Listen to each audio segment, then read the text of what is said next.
tardes a todos, bienvenidos a una nueva actividad de Tribuna Ciudadana. En este caso tenemos a Marta Llabona, arquitecta,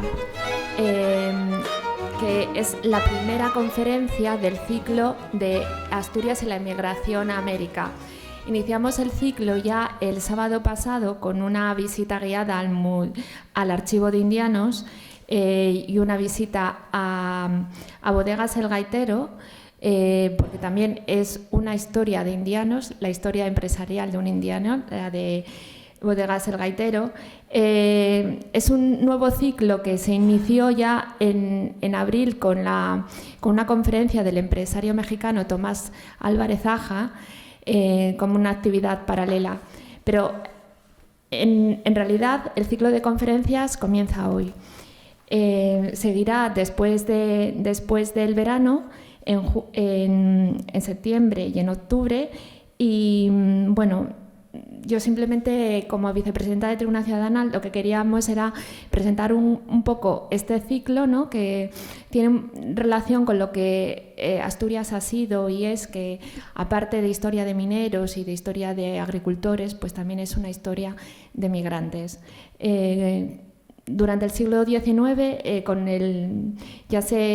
la mejora de los medios de transporte marítimos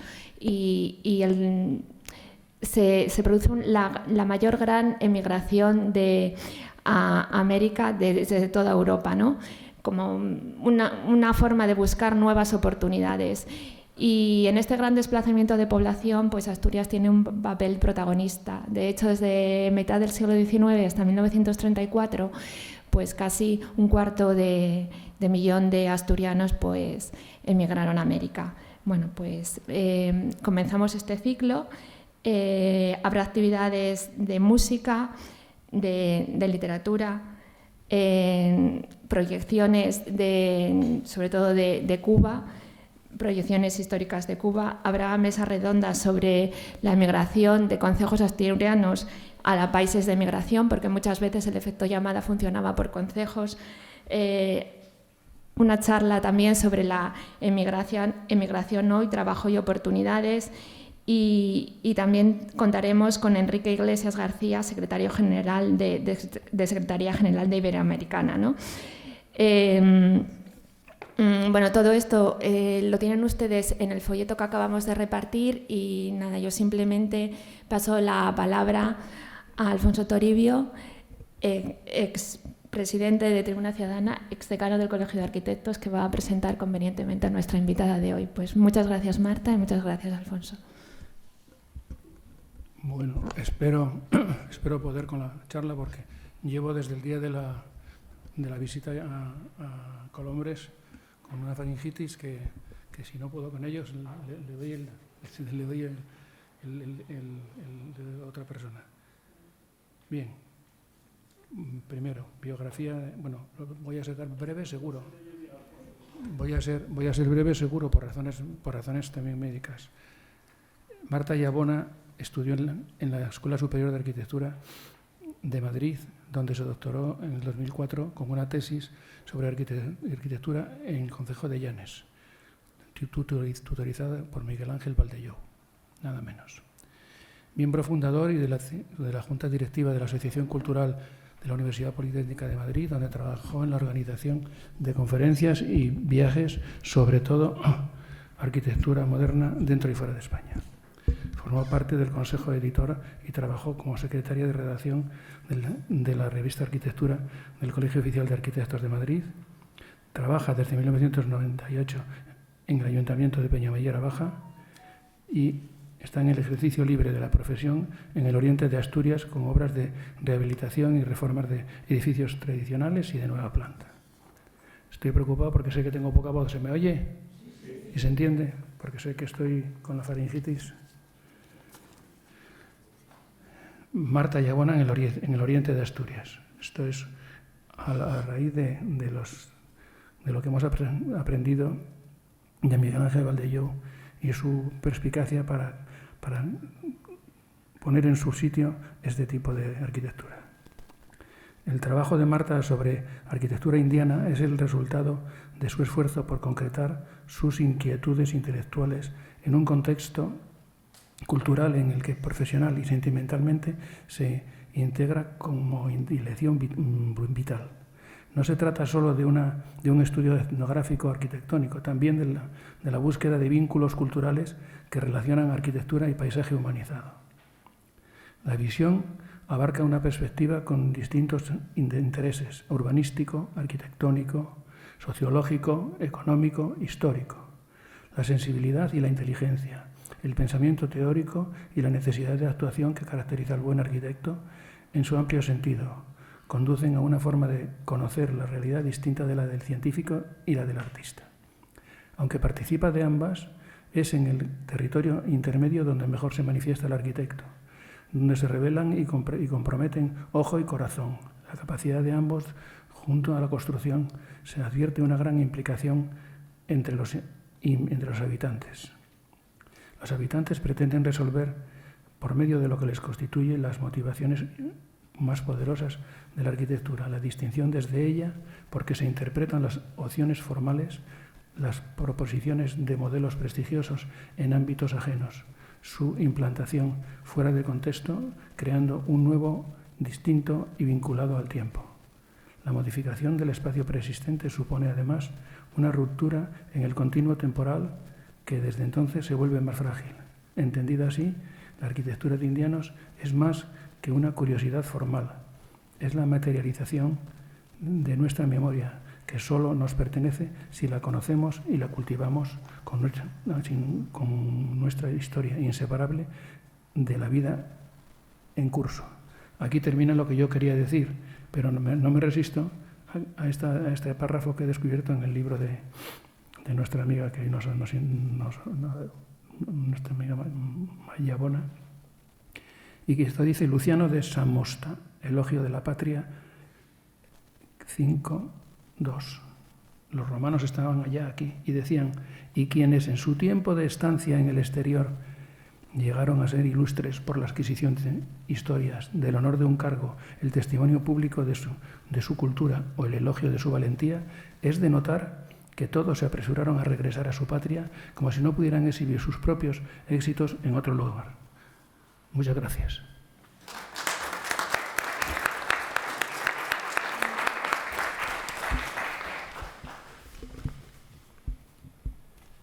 Bueno, pues nada, adelante Marta, que además tú también tienes familia que son emigrantes, ¿no? Concretamente a México, ¿no? En Cuba. Los hermanos de mi abuelo se fueron a Cuba. Y luego la familia de mi marido, sí, la familia de mi marido fueron emigrantes a México y mis suegros nacieron allí y retornaron. O sea, ese sí que fue un auténtico viaje de ida y vuelta. O sea, que sí, las raíces y los vínculos con América son muy cercanos, la verdad. Bueno, muchísimas gracias a todos, buenas tardes, gracias a Tribuna Ciudadana, Alfonso, por tus palabras y por invitarme una vez más a estar aquí. Gracias a los que habéis venido en viernes, víspera de salida de fin de semana y que aguantáis aquí, os habéis quedado para la charla, ¿no?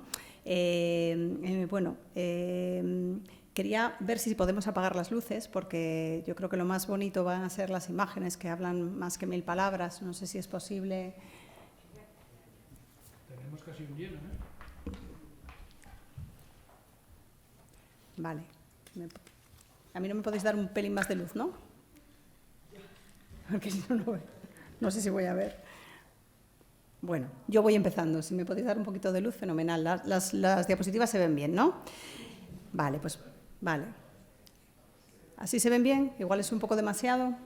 Yo no necesito tanto, ¿eh? No necesito tanto. Si queréis quitar un poquito. Pero como lo han puesto, como lo han regulado, si lo bajan un poquitín, yo por ustedes que vean bien. Bueno, yo voy empezando. Vamos a empezar, bueno, como decían, esto es parte de un ciclo sobre Asturias y la inmigración y me parece muy... Perdone, que la pueden bajarlo un pelín si quiere. ¿Cómo parece? Vale, pues perfecto, vale.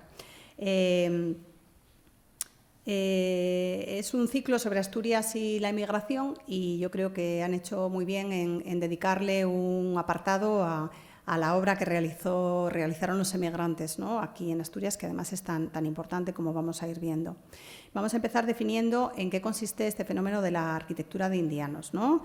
Para cualquiera que recorra nuestro territorio, pues sabe que se caracteriza por asentamientos de viviendas de pequeño tamaño, dispersos o agrupados, casas de pueblo que están adosadas unas a otras, formando barrios.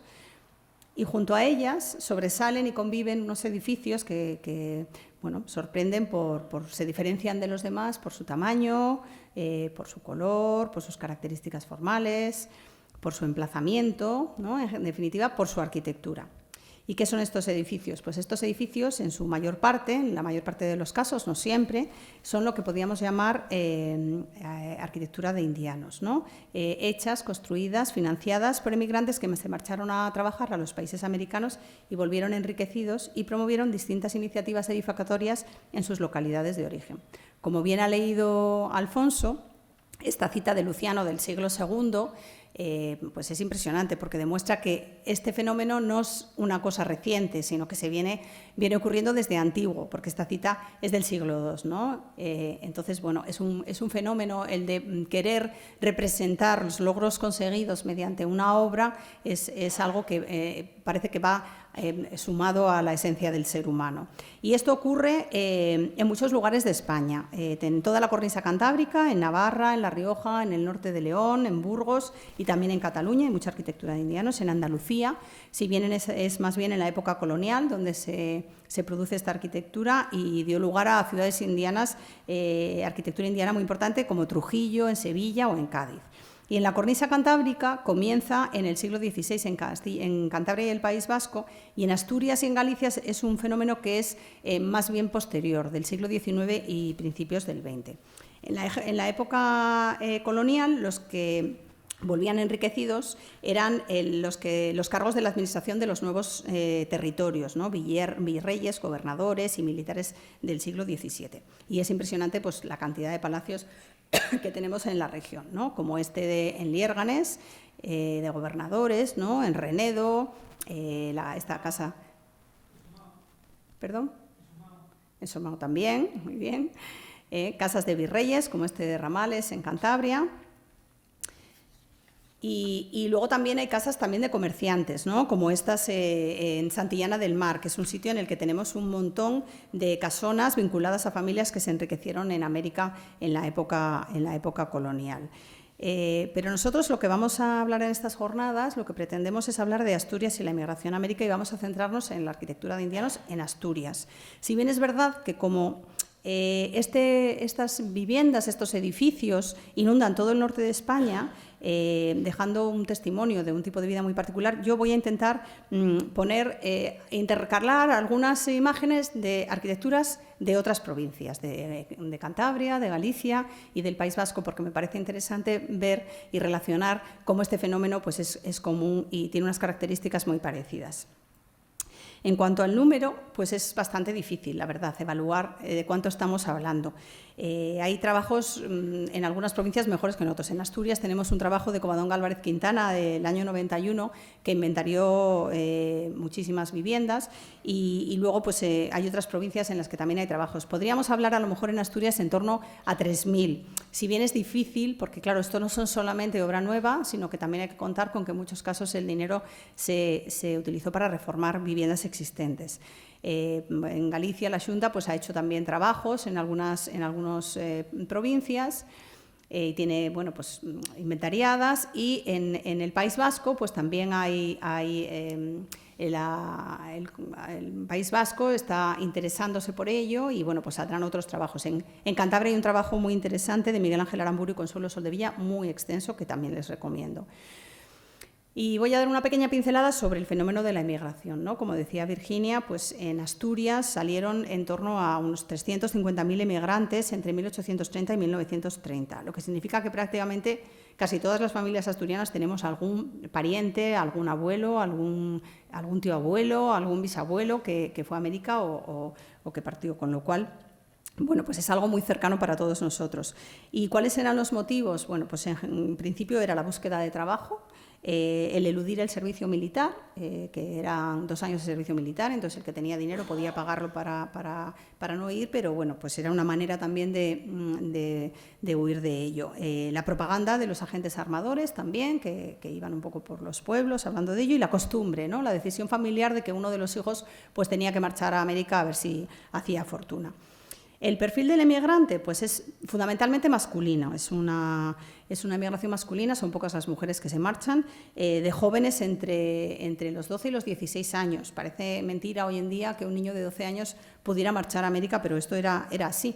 Y además salían de los núcleos rurales y chavales sin apenas formación, ¿no? Y un poco motivado por esa decisión que decimos de las familias. Y funcionaba, como decía Virginia, pues mucho con cadenas de migración, ¿no? Estas cadenas pues eran un reclamo de mano de obra emigrante por parte de los familiares que ya estaban instalados en América y que querían mantener un poco ese vínculo familiar con una cadena migratoria más allá del océano. Y eso funcionaba muy bien, primero porque emigraba uno de los hermanos y iba trayendo otros, o emigraban con algún pariente que fuera del mismo pueblo o alguien conocido que favorecía la instalación. Claro, si llegabas a América, no conocías a nadie, pues es siempre más fácil si conoces y ya vas a un sitio de la mano de alguien, ¿no? Y esto también fortalecía el propio negocio. Yo leí un libro cuando hice la tesis de Llanes, de la familia Bulnes Villanueva, que se dedicaban a negocios de maderas en Llanes, y en todos los libros de actas de la historia de la compañía, todos los que estaban en los consejos de administración se apellidaban o Bulnes o Villanueva, o sea, siempre estaban de la mano de la familia. Vemos en esta foto, por ejemplo, ¿no?, los hermanos Manjón, que hay un hermano mayor y los otros son auténticamente 2 críos que se llevaba para allá para ir formándoles. Tenemos el ejemplo, por ejemplo, de estos indianos de Purón, que fue una inmigración de tipo local, ¿no?, con unas características comunes de todos los miembros de una misma aldea se van al mismo sitio y forman el mismo tipo de negocios, que en este caso fueron fincas plataneras y de frutales en Tuxtepec, en Oaxaca, en México. Y con el apoyo común pues fueron creando y consolidando sus negocios, que luego todos juntos vendieron en el año 1927, a la compañía americana United Fruits, y organizaron una vuelta, un retorno que ellos lo llamaron la indianada, de regreso a España con otros indianos, y para visitar las exposiciones de Sevilla y de Barcelona, y luego volvieron a su pueblecito, que es Purón, que es una aldea que puede tener 30 casas, y entre ellas hay 7 casas de indianos, que se dice pronto, y además financiaron pues la casa concejo, la iglesia, las escuelas, el lavadero, etcétera. ¿A qué se dedicaban cuando estaban allí? Pues los trabajos son diferentes y los destinos también, ¿no? Hay inmigrantes que iban a Cuba, Argentina, a México, va un poco por concejos también, hay concejos que van más a unos sitios que a otros, un poco por estas cadenas que decimos, pues a Puerto Rico, a Chile y algunos incluso a Norteamérica. Los bares y las tiendas de abarrotes pues fueron una de las actividades que se desarrollaron. Tenemos, por ejemplo, aquí este ejemplo de Ángel y Ramón García Fernández en Rosario, Argentina, que tenían unas tiendas llamadas La Favorita y luego construyeron Villarrosita en Otur, la casa de indianos, que luego veremos, ¿no? Pero también había gente que tenía haciendas, tenía explotaciones de madera, fábricas, luego compañías navieras, banca, etcétera. Tenemos por ejemplo, Manuel Méndez de Andes, que se fue con 12 años, era con su tío y bueno, pues allí tenía una fábrica de tabacos, La Abundancia, con una marca de cigarrillos Excelsior, que tuvo muchísima fama, y luego construyó Villa Excelsior en Luarca. O los Pachorros, por ejemplo, hermanos José y Manuel, que luego hicieron cada uno sus 2 casas de indianos, se enriquecieron por el ingenio azucarero Buenavista en Tucumán, México, ¿no? Y tenemos este ejemplo de Íñigo Noriega, que ya lo vieron el otro día, seguramente le hablaron de él, que construye la Quinta Guadalupe en Colombres en el año 1906, que emigró con 14 años también de manos de un pariente. Allí, bueno, pues cuenta la leyenda, no sé si se lo contaron el otro día, que la gente que tenía bares, que él tenía bares, cantinas, pues por la noche se organizaban peleas y trifulcas, y entonces Porfirio Díaz dijo que a las 12 de la noche había que cerrar las puertas de las cantinas, y entonces él quitó las puertas y así él no tenía que cerrar, y eso le hizo mucha gracia a Porfirio Díaz y le llamó para conocerle, y entonces establecieron una relación y al final, bueno, pues le dio un permiso para desecar el lago Chalco, y al final tuvo una hacienda que tenía entre 2.000 y 3.000 trabajadores, tenía un ejército con 250 hombres, tenía su propio tren para recorrer la finca y bueno, pues levantó una gran fortuna que luego pues perdió con la revolución, pero fue un auténtico personaje, ¿no? Esto nos da un poco la figura de del indiano, ¿no? El perfil de estos hombres que se iban tan jóvenes y levantaban estas fortunas y tenían que luchar contra un montón de adversidades, seguramente solos. Entonces, este fuerte carácter, ¿no? Esta personalidad formada durante esos años de trabajo, solos y lejos de la familia y en un mundo totalmente nuevo, pues esa personalidad yo creo que se ve luego reflejada en este interés en que las casas manifiesten lo que han conseguido, ¿no? Los indianos son personajes que suelen retornar ya mayores, con 40 años, cuando ya han levantado su fortuna, y suelen retornar solteros, porque los casados se quedaban allí. Si tú te casas con una mexicana, pues tienes más posibilidades de centrarte en aquel país tu vida, ¿no? Entonces muchas veces vuelven solteros y eso les lleva a casarse. La familia intenta que la riqueza se quede en la familia, entonces se casan con sobrinas o con gente del pueblo más jóvenes que ellos. Así que hay un modelo familiar curioso del hombre 40 años y la mujer 20, y en muchos casos sin descendencia. No sé si por esa diferencia de edad. Y no quería dejar de lado hablar un poco de las mujeres, ¿no? Porque esas mujeres seguramente también en la arquitectura tuvieron algo que ver, y nunca se habla de las mujeres porque en esa época pues no tenían tampoco mucha importancia, ¿no? Pero seguramente fueron las mujeres las que colaboraron también en la elección del estilo de la vivienda, que ya iremos viendo más adelante, del mobiliario, de las decoraciones, y bueno, al final ha quedado un poco la huella de la mujer en el nombre de la casa, ¿no? Que todos conocemos pues en Villa Rosita o Villa Margarita, ¿no? O la Quinta Guadalupe, que hemos hablado. Pero al final, bueno, pues esta foto a mí me encanta porque demuestra un poco pues esa mezcla, ¿no? Esa riqueza social y cultural de lo que hay aquí, que el indiano recuerda con tanto cariño y quiere volver, pero cuando vuelve pues ya es otro estilo, es otra vida, es otra formación, pero a la vez quiere compartirlo con todos ellos, con toda su familia, sus vecinos, ¿no? Entonces están aquí en la foto con los cerdos y las gallinas tomando algo, el indiano, la mujer del indiano y a la vez los vecinos y la abuela y todos juntos, ¿no? En cuanto a los repertorios y las tipologías arquitectónicas, pues son muchos, la verdad, que el indiano no solamente las casas, que parece que es lo que más conocemos, pero también promovió en un montón de iniciativas edificatorias. Hay iglesias, hay capillas, hay cementerios, vamos a ir viéndolas ahora en ese número que es difícil de cuantificar. Y todo ello, todas estas otras iniciativas, quizá se puede decir que se promueven un poco por motivos filantrópicos, ¿no? Son obras que quieren que se mejoren las condiciones de vida suyas y de sus vecinos, ¿no? Y eso le hace que haga numerosas aportaciones, y también, por otra parte, es una rentable inversión personal, ¿no? Porque puede que también la utilice para lograr con ese reconocimiento un ascenso político y social, incluso pues, obtención de títulos nobiliarios en algunos casos, ¿no? Vemos, por ejemplo, el caso del Marqués de Argüelles, de Llanes, que se fue muy joven a Cuba y al final acabó siendo promotor de importantes, fue banquero, industrial asturiano, y hizo muchas donaciones a la guerra de Cuba. Dio 10 millones de aquella época, que fue casi 10 veces más que lo que había dado la propia corona, con lo cual al final pues, le dan ese título de Marqués de Argüelles.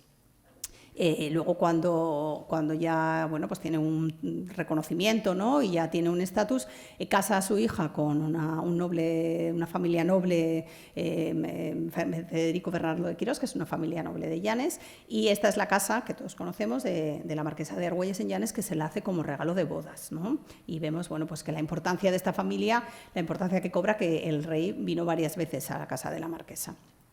Tenemos otros ejemplos, el conde de Ribadedeva, que vieron el otro día en Colombres cuando estuvieron, ¿no? Que también tuvo negocios textiles que acabaron importando a París, a Londres y a Barcelona. Luego ya pasó a negocios de tabaco, café, azúcar, y al final, pues esto pasa muchas veces, al final tienen sus propias navieras para mover toda esa mercancía y se meten en negocios financieros. Y él, por ejemplo, pues fundó el Banco Mercantil, el Banco Nacional de México, que es Banamex, y fue el fundador del Banco Hispanoamericano en 1901. Y en su casa de las Raucas se hicieron varios consejos de administración de este banco. He cogido un ejemplo de Cantabria muy conocido, el Marqués de Comillas, que también emigró muy joven a Cuba, donde prosperó, y bueno, pues todo lo que tuvo la Compañía Transatlántica Española, la Compañía Bélica de África, también ayudó mucho a la guerra, y entonces le dieron el título de Marqués de Comillas, y hizo muchas construcciones también que todos conocemos en Comillas. O el Marqués de Valdecilla, Ramón Pelayo de la Torriente, que nace en Valdecilla y se va con 14 años a Cuba, donde ya tenía familiares, otra vez las cadenas de migración. Y bueno, pues allí tenía importantes negocios azucareros, que luego vendió a Hershey Corporation por 8 millones de pesos y regresa a España. Y cuando regresa a España, pues hace obras benéficas, carreteras, traídas de agua, las escuelas de Valdecilla y sobre todo el más importante, que es el Hospital de Valdecilla, la Casa Salud Marqués de Valdecilla, que todavía hoy es uno de los hospitales más importantes de Cantabria.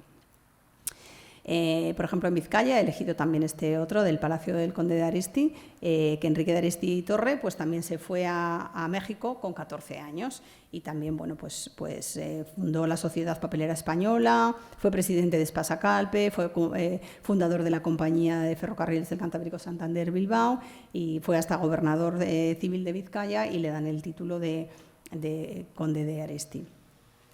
En cuanto a los tipos de edificios, ya vamos a entrar un poco con la arquitectura, pues dentro del repertorio edificatorio las iniciativas públicas más importantes son las escuelas, ¿no? Hay un estudio muy interesante del inspector de primera enseñanza Benito Castrillo Sangredo de 1916 que habla sobre el aporte de los indianos a la instrucción pública y tiene censadas unas 350 obras, no solamente en construcción de edificios, sino también en mejora de edificios existentes y en dotación de maestros, etcétera. Covadonga Álvarez Quintana habla de unas 250, ¿no? Entonces, casi todas están localizadas en las aldeas donde era natural el indiano o a veces el colectivo de indianos que las promovieron, ¿no? Esto ayudó a equipar Asturias de escuelas y escolarizar la población infantil rural mucho antes que en otras provincias, ¿no? Seguramente porque su propia falta de formación y la corta edad a la que emigran pues provocó una necesidad de dotar de fondos para que los jóvenes se formaran antes de partir a América. Entonces vamos a ver, por ejemplo, en las escuelas de la Arquera, fundadas por Manuel Cue Fernández, en el programa entraba el idioma francés y todas las asignaturas propias de estudios mercantiles y expresaban en sus estatutos, en grado bastante para poder colocarse en los puntos donde emigre, adquirir medios de vida y ser útiles a su familia y a la sociedad, ¿no? Vemos ahí ese interés de formar a los futuros emigrantes. Esta otra, de Francisco del Hoyo Junco, en su testamento, dictado en La Habana en 1884, dispone de una serie de obras, entre ellas el Colegio de Cardoso. Y también contrataban a un profesor en 1903 para ocuparse de la Cátedra de Comercio, donde explicaba aritmética mercantil, principios de economía, política, cálculo mercantil, correspondencia comercial y caligrafía. Entonces, bueno, vemos que estas asignaturas no son adecuadas quizá para las labores del campo, pero sí están pensando en la formación de los futuros emigrantes, ¿no? Para facilitarles un poco la labor. Entonces se ve que una diferencia en formación de las primeras oleadas de emigrantes a luego ya las que van marchando en las primeras décadas del siglo XX. También es interesante la Sociedad de Instrucción de Naturales del Concejo de Boal, que se fundó en La Habana en el año 1911 por 29 boaleses. O sea, todos los emigrantes se juntan. Los otros ejemplos que hemos visto eran a lo mejor solamente donaciones particulares, pero hay casos en los que son la sociedad de emigrantes los que forman agrupaciones para construir estas escuelas. Y esta sociedad es el artífice de la escolarización de todo el municipio. Llegaron a hacer 21 escuelas, con un programa constructivo impresionante, ¿no? Que pone de manifiesto una dimensión hecha por esta agrupación que no tiene parangón en Asturias. Es interesante este ejemplo, que lo pueden visitar porque es como una especie de museo y tiene una colección interesante de mobiliario y materiales escolares recopilados de varias escuelas.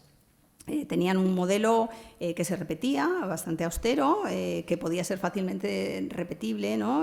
Por maestros locales, maestros de obras locales en los diferentes pueblos del concejo, ¿no? Y ellos, bueno, además de estas pequeñas escuelas, por ejemplo en Boal, construyen esta escuela para los naturales de Boal, que se construyó entre 1930 y 1934, tenía una zona de niños y una zona de niñas y costó 300.000 pesetas de la época.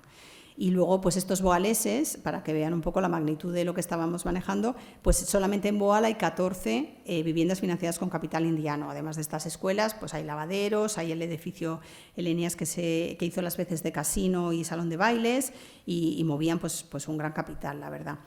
Y luego este modelo se repite se extiende a otros concejos. Entonces luego surgen, pues por ejemplo tenemos la Unión de Naturales del Franco en Coalla, hay otro en Villallón, el Círculo Praviano, etcétera. Hay un estudio que es interesante realizado por José Manuel Prieto Fernández del Viso que bueno, pues lo ilustra todo, ¿no?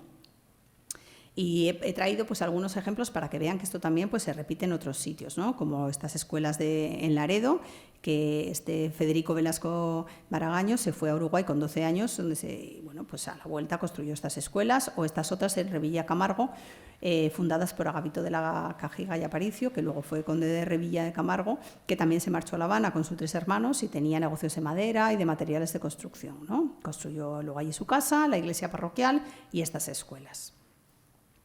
Es interesante también este ejemplo, que es la Fundación Florencio Villamil en Figueras, en Castropol, porque además de preocuparse por esa formación para los emigrantes, pues surge un interés también de esta fundación, que eran 3 indianos, Florencio Villamil, Pepín Rodríguez y Ramón Álvarez, entre otros, que no se olvidaron de la realidad económica que había en Asturias y su preocupación por formar también a los niños campesinos. Entonces, eran unas escuelas que también se abrían a nuevas técnicas y a cultivos innovadores y una formación progresista para labradores y ganaderos, ¿no? Que también es bastante loable que lo tuvieran en cuenta.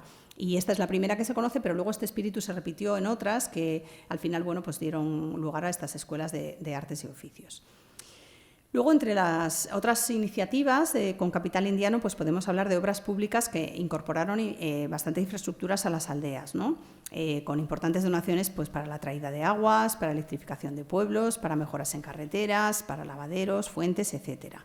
El indiano, pues cuando vuelve, ya es un hombre moderno y de mundo que quiere tener pues, todos los adelantos en sus viviendas, y entonces también hace que, pues, por ejemplo, traiga el agua, y al traer el agua pues, quiere que los vecinos también se beneficien, y entonces construye una fuente para que también ellos puedan acceder al suministro de agua potable. Y hay muchos ejemplos de fuentes financiadas con capital indiano. También es interesante pues, el tema de los lavaderos, ¿no? Yo me imagino que el indiano cuando se va pues, tiene que recordar a su madre bajando a lavar al río. Me han parecido fantásticas estas fotos que he encontrado de las mujeres lavando en el río, con el agua fría, mojándose, etcétera. Entonces el indiano muchas veces construye lavaderos en sus localidades de origen, ¿no? Para que las mujeres estén a techo, para que puedan ir a lavar sin mojarse y bueno, pues con unas condiciones más favorables. Y luego tenemos los hospitales y asilos, ¿no? Que existe otra obra, otro capítulo financiado por este colectivo, ¿no? Seguramente influye en esta tipología pues, la célebre Quinta Covadonga de La Habana y otros centros asistenciales que son también conocidos que fueron abordados por la colonia asturiana afincada en distintos países americanos. Y estas obras a veces eran un único benefactor o a veces también era pues, un grupo de migrantes, ¿no? Eran centros que iban destinados a personas que estuvieran desprovistas de familia o marginados, que no tuvieran recursos, en muchos casos mendigos o indigentes, ¿no? Y también de edad avanzada. Entonces, junto con las escuelas, los hospitales y los asilos, con esto cubre pues, toda una cobertura social que son los servicios básicos de la comunidad, ¿no? Que en aquel momento estaban financiando los indianos. Y además cubrían un abanico de edades y circunstancias humanas, ¿no? Es bastante curioso. Entonces, bueno, aquí tengo un ejemplo de Llanes, que es la Fundación Faustino Sobrino, que se hizo en 1888. El proyecto es del arquitecto provincial Juan Aguirre, de estilo neogótico, y Faustino Sobrino nació en Llanes en 1827 y salió para México. Y allí levantó una gran fortuna. Luego, además, se casó con la hija Isabel Teresa, hija de otro indiano, Nicolás de Teresa, y bueno, pues donó 40.000 pesos para este hospital asilo de pobres. Desgraciadamente luego lo demolieron sigue en funcionamiento la Fundación Faustino Sobrino, lo que pasa es que luego lo demolieron, hicieron un edificio pues moderno y se perdió. Otro ejemplo que he traído es el Hospital Asilo de la Caridad de Luarca, que también fue por una iniciativa múltiple que además se desarrolló en el tiempo, entre 1891 y 1930. También hubo capital que no era propiamente indiano, ¿no? Luego vemos el reconocimiento, ¿no? Cómo consiguen a través de esas obras, bueno, pues también dejar ahí su impronta con estas estelas de agradecimiento, con estas estatuas, etcétera. He traído este ejemplo que es de Galicia, ¿no? Es el Hospital Casa Asilo de La Guardia. Porque me parecía, como he dicho antes, que era interesante pues, poner ejemplos de otras comunidades. Este es un ejemplo gallego. Abelino Vicente González nació en Aguarda y enseguida emigra a Puerto Rico. Y en 1920, pues, sabedor de la precariedad económica y sanitaria del pueblo, pues comienza las gestiones para fundar este Hospital Casa Asilo y envía 20.000 pesos desde Puerto Rico. Y, por supuesto, pues lo que hemos hablado antes, la Casa Salud Marqués de Valdecilla, que funda el Marqués de Valdecilla en 1921, con un sistema mixto que tenía asistencia sanitaria benéfica y también comercial, ¿no? Y que tenía una finca de 8 hectáreas, tenía varios pabellones separados entre ellos con 600 camas. Es impresionante, la verdad. Hizo un proyecto de estilo montañés, de renacimiento montañés, pero era muy moderno en cuanto a todos los aparatos, los adelantos, tenía tratamiento integrado de la enfermedad, consultas externas especializadas y hoy, pues como he dicho antes, sigue siendo uno de los hospitales más importantes de Cantabria. Luego también financiaron iglesias y capillas, hay como unas 38. También en muchas ocasiones ayudaron y colaboraron a mantener y arreglar y reformar iglesias existentes. Y en algunos casos también por una suscripción, ¿no? Como esta de Podellanes, que bueno, pues, se unían todos los vecinos, el colectivo que estaba afuera para sufragarlo. Y es interesante también, dentro de las construcciones de arquitectura privada, pues el interés de algunos indianos, ¿no?, en acondicionar en el cementerio local un lugar también en el que se perpetúe su importancia en el tiempo. Y entonces nos encontramos en los cementerios de Asturias de repente unos mausoleos verdaderamente impresionantes, como este de Manuel López Pérez, promotor de Villa Mercedes, que hace en el cementerio de Villapedre pues un panteón impresionante. O este otro en Cangas de Onís, de Constantino González González, conocido como Don Constante, que emigró a Cuba, llegó a ser propietario de la importante empresa tabaqueras Constantino González y compañía, y bueno, pues luego ayudó en las escuelas y promovió su propia vivienda, y hizo, que es del arquitecto Miguel García Lomas, ¿no? Esta foto pues muestra la importancia de la vida del indiano, ¿no?, en este panteón en Navia de Luis Arias, del Palacio Arias. O este otro ejemplo de un panteón construido en la propia finca donde está la casona, que eso es algo bastante excepcional, pero lo consiguió la viuda de Gamino Álvarez, Encarnación Valdés, ¿no? Y es un edificio bastante curioso, de planta central, con forma de trébol de 4 pétalos, que tiene acceso, se encuentra en la planta de acceso está la capilla y abajo está la cripta con los enterramientos, ¿no? Es un edificio así modernista, que se entremezclan citas historicistas, está atribuido al arquitecto Álvarez Nava. Y otra tipología que tenemos también es la de los casinos, ¿no?, financiada con dinero indiano. Suelen aparecer en lugares en los que hay una colonia indiana importante, porque al final están financiadas por donaciones o por suscripciones, ¿no? Hay que pensar que el indiano que regresa, bueno, pues vuelve con dinero y con tiempo, y entonces es una clase pasiva dispuesta a consumir ocio, ¿no? Y tampoco tiene dónde, porque la plutarquía regional pues se ocupa de sus propios negocios y los campesinos desde luego no tienen ni tiempo ni dinero para actividades de ocio, ¿no?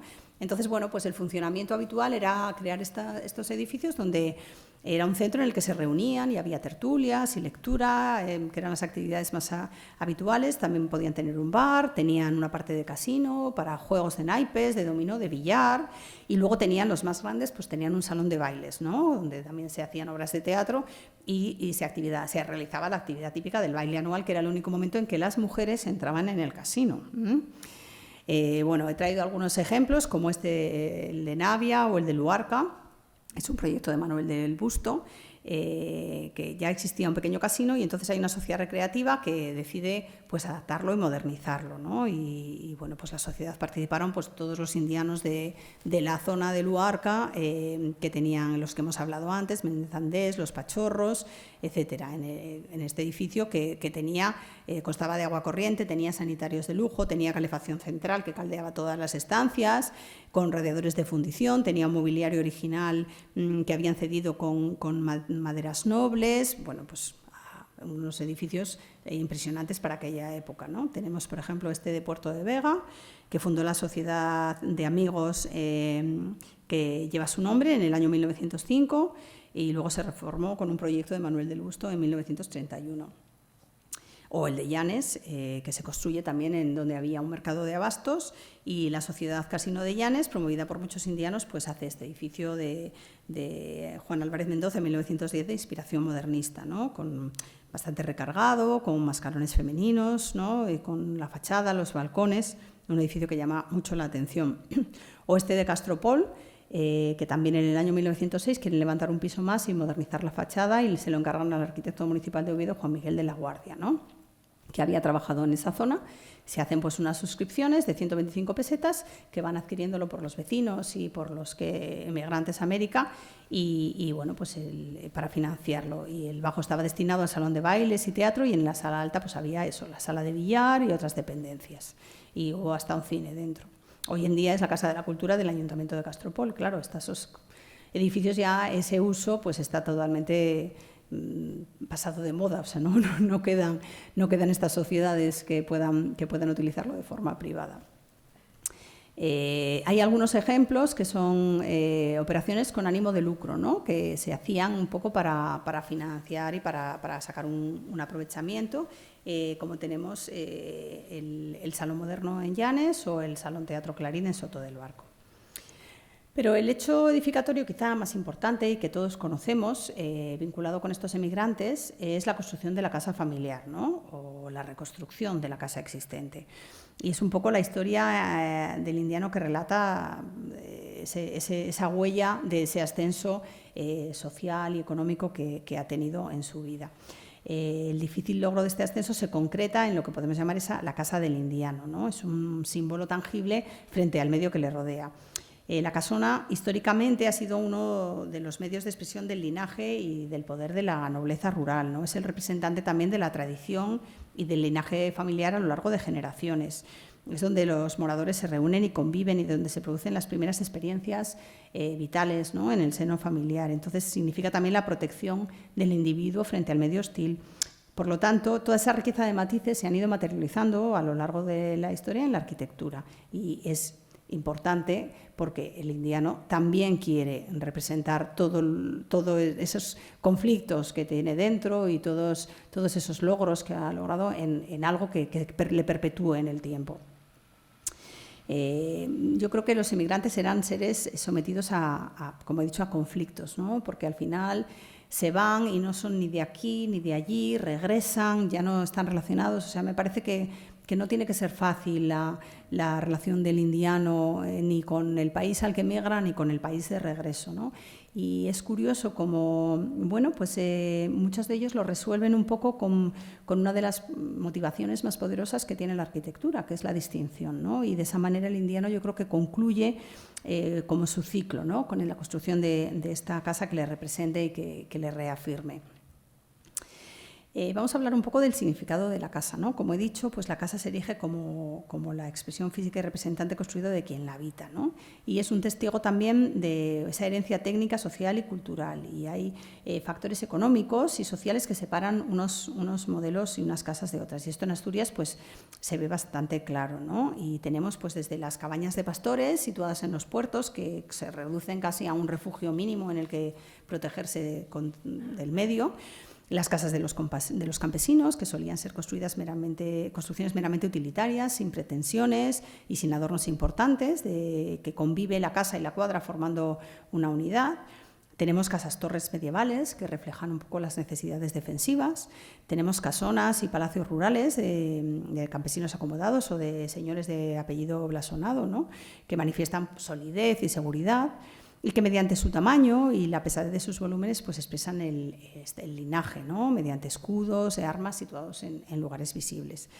Entonces la casa indiana, curiosamente, se distancia de la vivienda rural, ¿no? de sus ancestros. Sigue siendo, elige el indiano un modelo más urbano que rural, ¿no? Una tipología de villa o de hotel burgués unifamiliar, exento y ajardinado, que vamos a ir analizando, ¿no?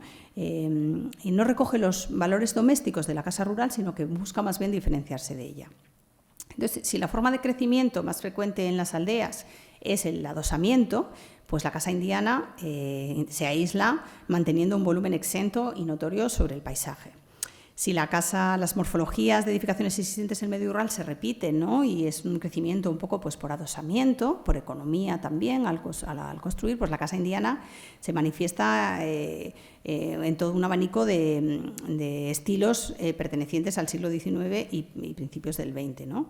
Si la casa del indiano, si el tamaño de la casa rural se concentra y los espacios interiores son reducidos y se basan en utilidad y en economía, pues la casa indiana despliega un volumen donde hay unos espacios interiores que se adecúan a sus nuevos gustos y a su posición social, ¿no? Si el catálogo de detalles ornamentales tradicionales es muy sencillo y limitado y casi se basa exclusivamente a formas geométricas como ajedrezados o estelas circulares, ¿no?, en las cabezas de las vigas, pues sin embargo el catálogo de elementos ornamentales de las fachadas indianas pues es un despliegue, un muestrario que algunos son ejemplos sobrios, pero otros son recargados y llamativos, ¿no?, y utilizan pues el ornamento como aderezo. Y si los materiales con los que construye el aldeano son los propios del lugar y las técnicas constructivas son seculares y tienen pocas variaciones a lo largo del tiempo, pues el indiano conjuga toda esa tradición con el aporte de nuevos materiales y con las técnicas constructivas más novedosas y más modernas. Y la vivienda rural en la vivienda rural están muy relacionadas los espacios exteriores y los espacios interiores, ¿no? Y casi las tareas se realizan con una continuidad entre el exterior y el interior. Y sin embargo, la casa del indiano pues se separa del medio que la rodea con estas verjas, ¿no?, que permiten ver y ser vistos, pero se mantienen distanciadas de ellas, ¿no? Y voy a hablar un poquito del emplazamiento de estas viviendas, ¿no?, dónde se sitúan. Que seguramente eso es una decisión que se debe al indiano y a la mujer del indiano. Ahí nadie tendría más influencia porque él es el que decide si construye en su localidad de origen. En algunos casos las localidades de origen tenían malos accesos y entonces pues hay algún ejemplo de casas de indianos que son de cabrales, que no había buenas carreteras y entonces las construyen en Buelna o en Pendueles, que pasaba la carretera nacional, ¿no?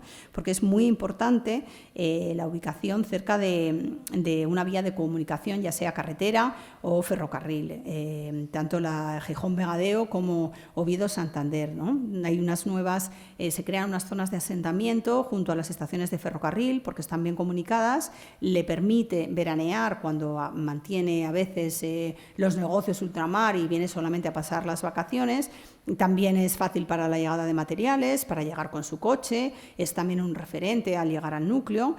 Y esto hace que se creen unos barrios de ensanche en los pueblos que muchas veces cambian un poco también el urbanismo de los propios núcleos, ¿no? Tanto ocurre pues en Navia, a la entrada de Navia, que hay una avenida que tiene un montón de casas de indianos, como en la propia Villa de Llanes, que se crean unas zonas de ensanche en cada una de las entradas a Llanes por la carretera. Esta es la avenida de José Antonio, con todas esas casas indianos que hablábamos en Navia. Es una zona como de ensanche, ¿no? Y esto, yo en la tesis estuve estudiando un poco de dónde puede venir todo esto, ¿no? O sea, un chaval que se va de Asturias con 12, con 14 años y se pasa 30 años en México o en Cuba y luego vuelve a su pueblo y de repente construye una casa que no tiene absolutamente nada que ver con lo que hay ahí. ¿Esto a qué se debe? Pues yo creo que lo que le ocurre es que el indiano, como nuevo hombre burgués, asume su papel moderno y de mundo, ¿no? Y tuvo acceso a todos estos estilos históricos y de vanguardia en los lugares en los que estaba trabajando. Entonces, lo que hace es conoce en su etapa americana y lo reimporta de nuevo al continente europeo. Y en América se estaban construyendo arquitecturas europeas, en realidad, ¿no?, de estilo afrancesado. Entonces, es un poco como una arquitectura de ida y vuelta. En México, por ejemplo, el gobierno de Porfirio Díaz era una época de gran prosperidad, en la segunda mitad del 19 y principios del 20, y entonces había también bastante capital extranjero, desarrollaron bancos y producción industrial con un gran impulso, y entonces consecuencia de ello fue una dinamización social y urbana que dio lugar a las colonias o fraccionamientos, ¿no? Hay 40 colonias en el DF, por ejemplo, se construyen entre 1840 y 1910, la Arquitecto, Santa María de la Ribera, Guerrero, San Rafael, la colonia Juárez Roma, Condesa. Y en estas nuevas colonias, ¿qué se está construyendo? Pues vemos aquí casas que se parecen mucho a nuestras casas de indianos, ¿no? Es un poco el europeísmo, especialmente el afrancesamiento, son los signos de distinción que determinaron la arquitectura de esa época en México. y que están construyendo las clases altas de México. Entonces, ¿qué pasa cuando alguien retorna? Pues que al final lo que está construyendo es este tipo de arquitectura, ¿no? Con estos capitales extranjeros que vuelven y los miembros de la antigua aristocracia lo que hacen es un impulso creando estos barrios elegantes y cosmopolitas, también en el Paseo de Reforma, y bueno, pues eso es lo que al final mira el indiano, el emigrante cuando vuelve, imita estos modelos. Y lo mismo ocurre en Cuba. La ciudad de La Habana, que nació con una vocación portuaria, creció y se expandió en torno a la bahía, pero en un momento dado las transformaciones socioeconómicas de finales del siglo XVIII comienzan a hacer cambios y hay una expansión urbana.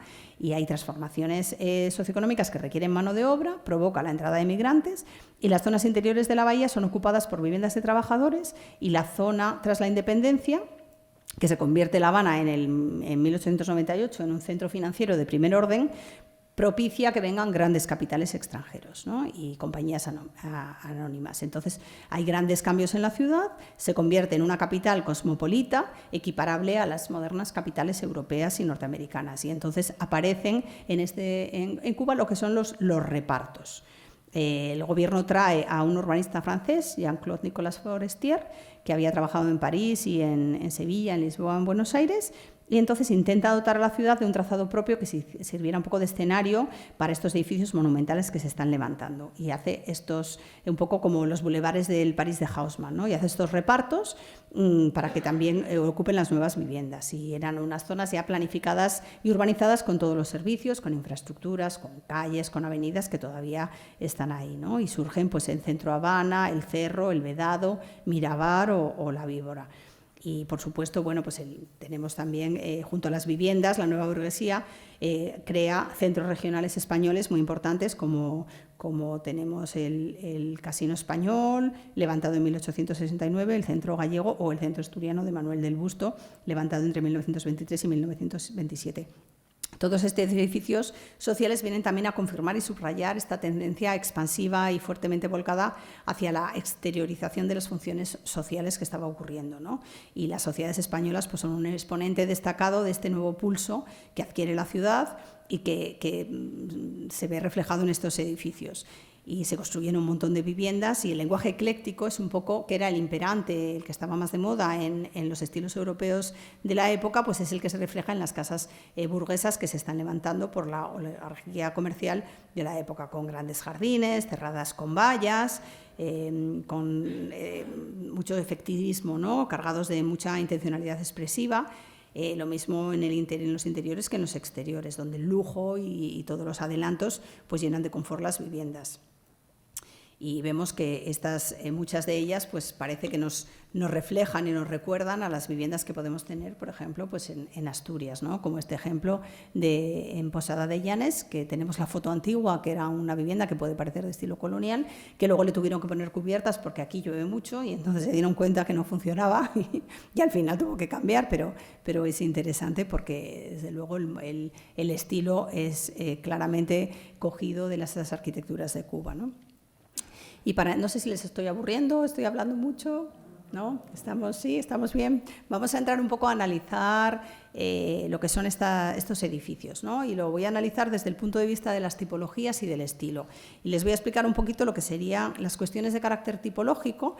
Serían la tipología sería como la estructura formal profunda que organiza el resultado arquitectónico, ¿no? Eso permite elaborar una clasificación lógica de las viviendas y reducir pues, todo este multiforme y diverso conjunto que tenemos, ¿no? Edificatorio.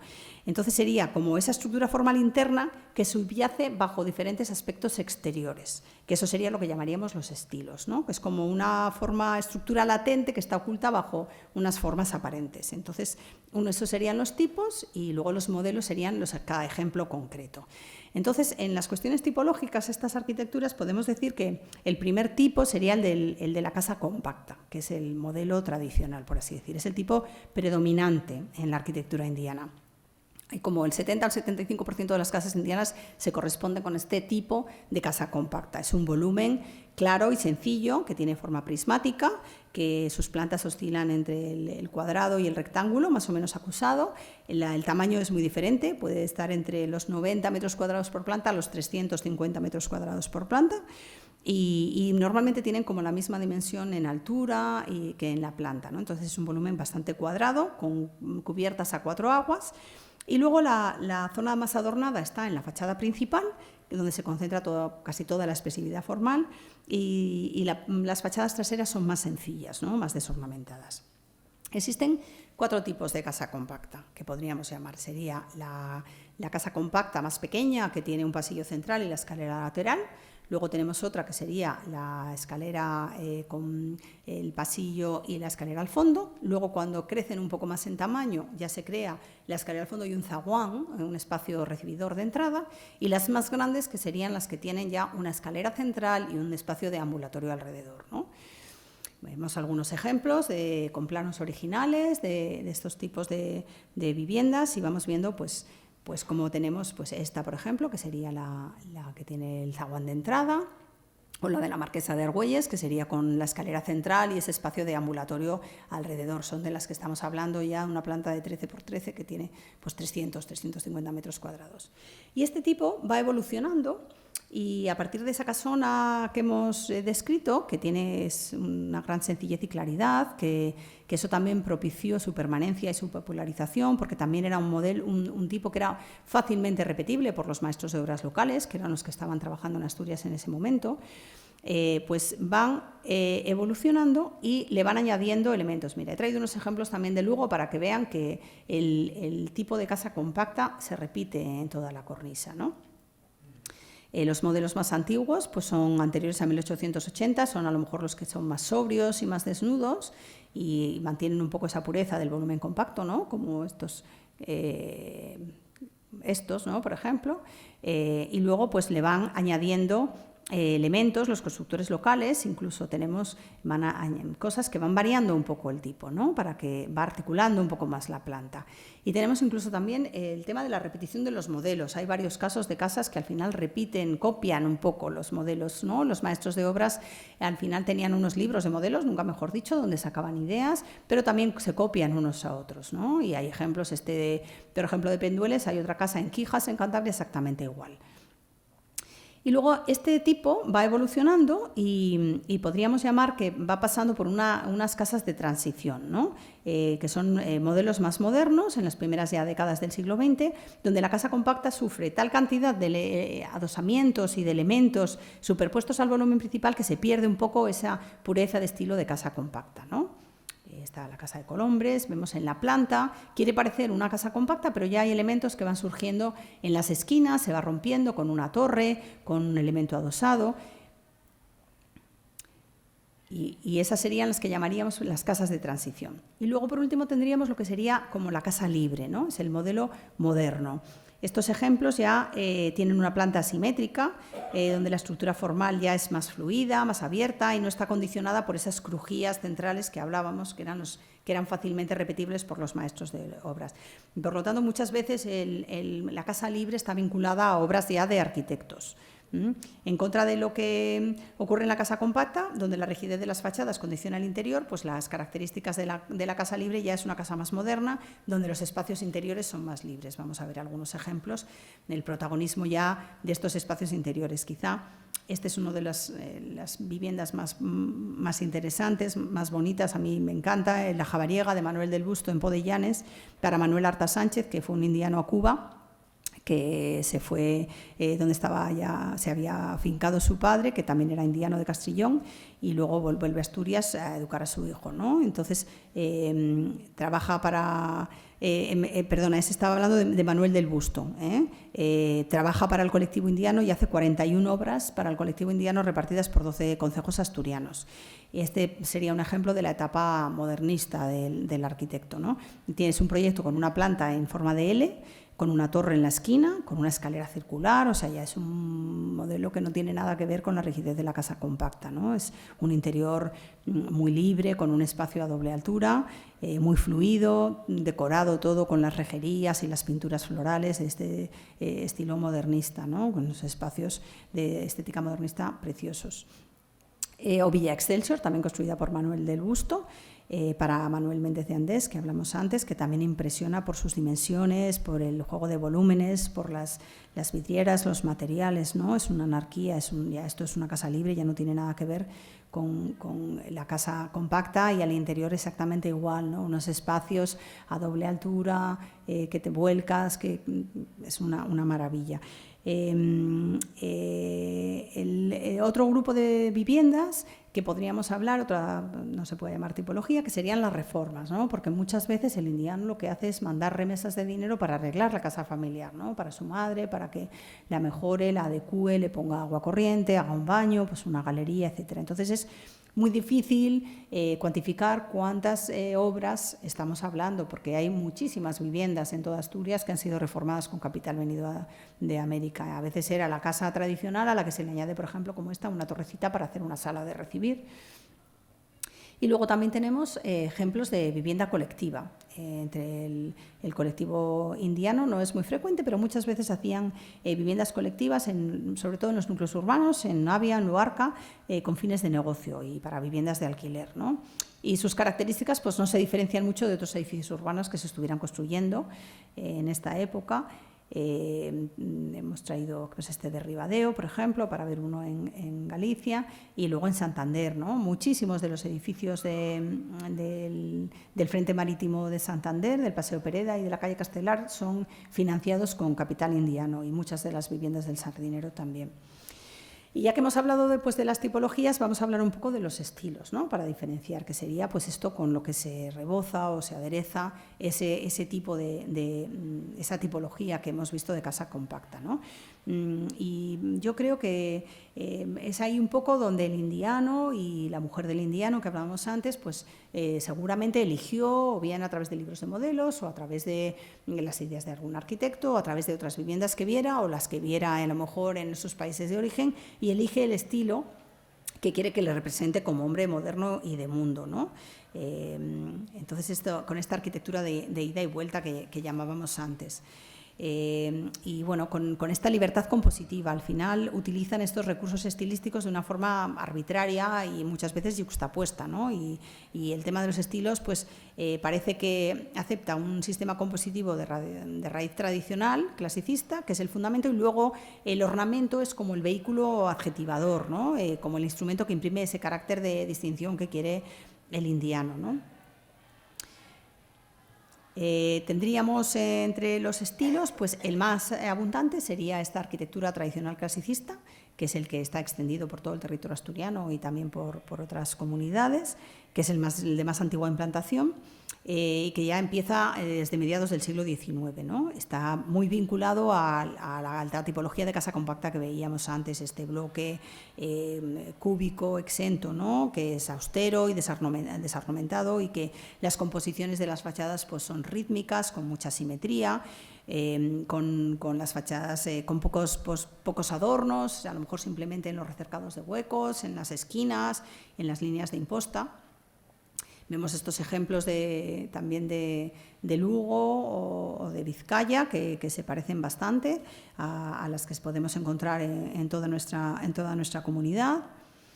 Esta casa, por ejemplo, de Luarca, construida por José Vidal, del arquitecto Juan Miguel de la Guardia, que se ve pues, este gusto tradicional que evoluciona lentamente, porque encontramos desde mediados del XIX, pero esta es del año 1900 y se sigue construyendo este estilo tradicional clasicista, porque la sencillez de sus formas pues, permite también que el maestro de obras, como decía antes, sea capaz de transcribir y repetir este estilo sin grandes dificultades.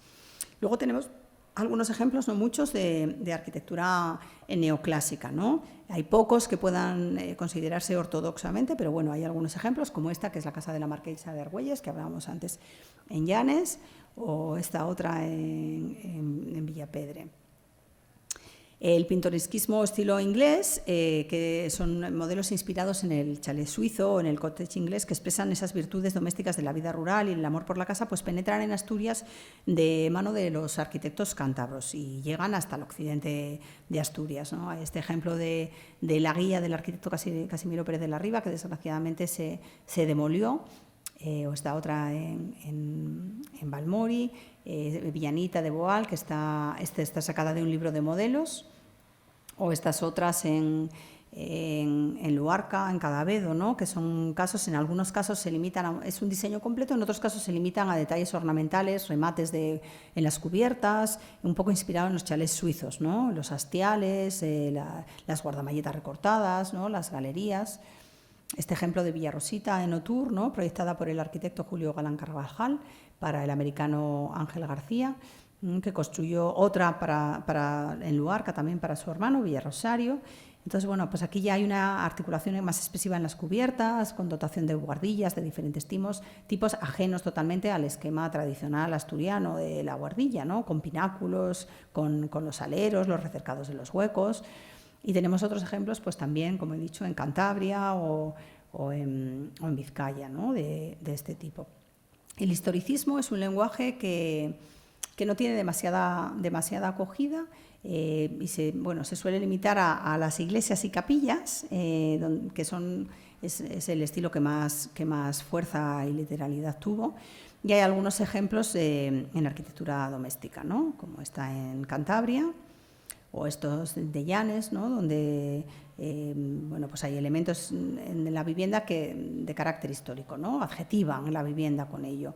O estos dos de Manuel del Busto para dos hermanos que están en Cangas de Onís, que se llaman de moros y cristianos, porque cada uno tenía como su estilo, ¿no? Y luego las decoraciones interiores pues son también cada una con el estilo de la vivienda.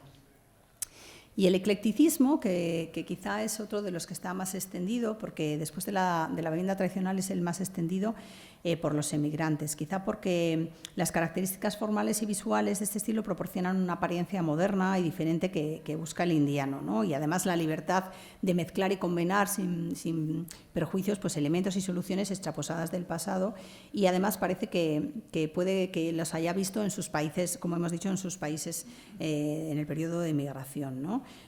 Como hay tantos, es muy difícil seleccionar, ¿no? Y analizar todos los elementos y todos los ejemplos que hay, porque al final es el resultado de un fraccionamiento estilístico en el que coexisten dos o más lenguajes todos juntos sin pertenecer a un estilo propiamente dicho. Quizá el eclecticismo francés, Segundo Imperio, sería el más extendido, ¿no? Que se caracteriza por esas cubiertas voluminosas, con muchas mansardas de origen francés, ¿no? Con algunos elementos de renacimiento italiano, con un zócalo almohadillado bastante expresivo.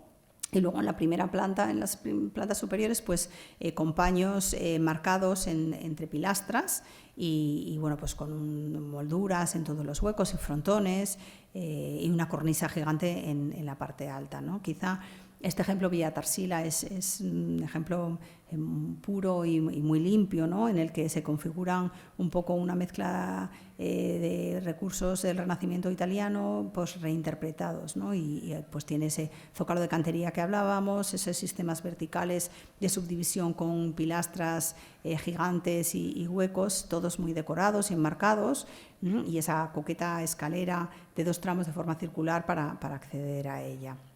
En otras provincias, por ejemplo, tenemos estas de Cantabria, que vemos que es el mismo estilo afrancesado de Segundo Imperio.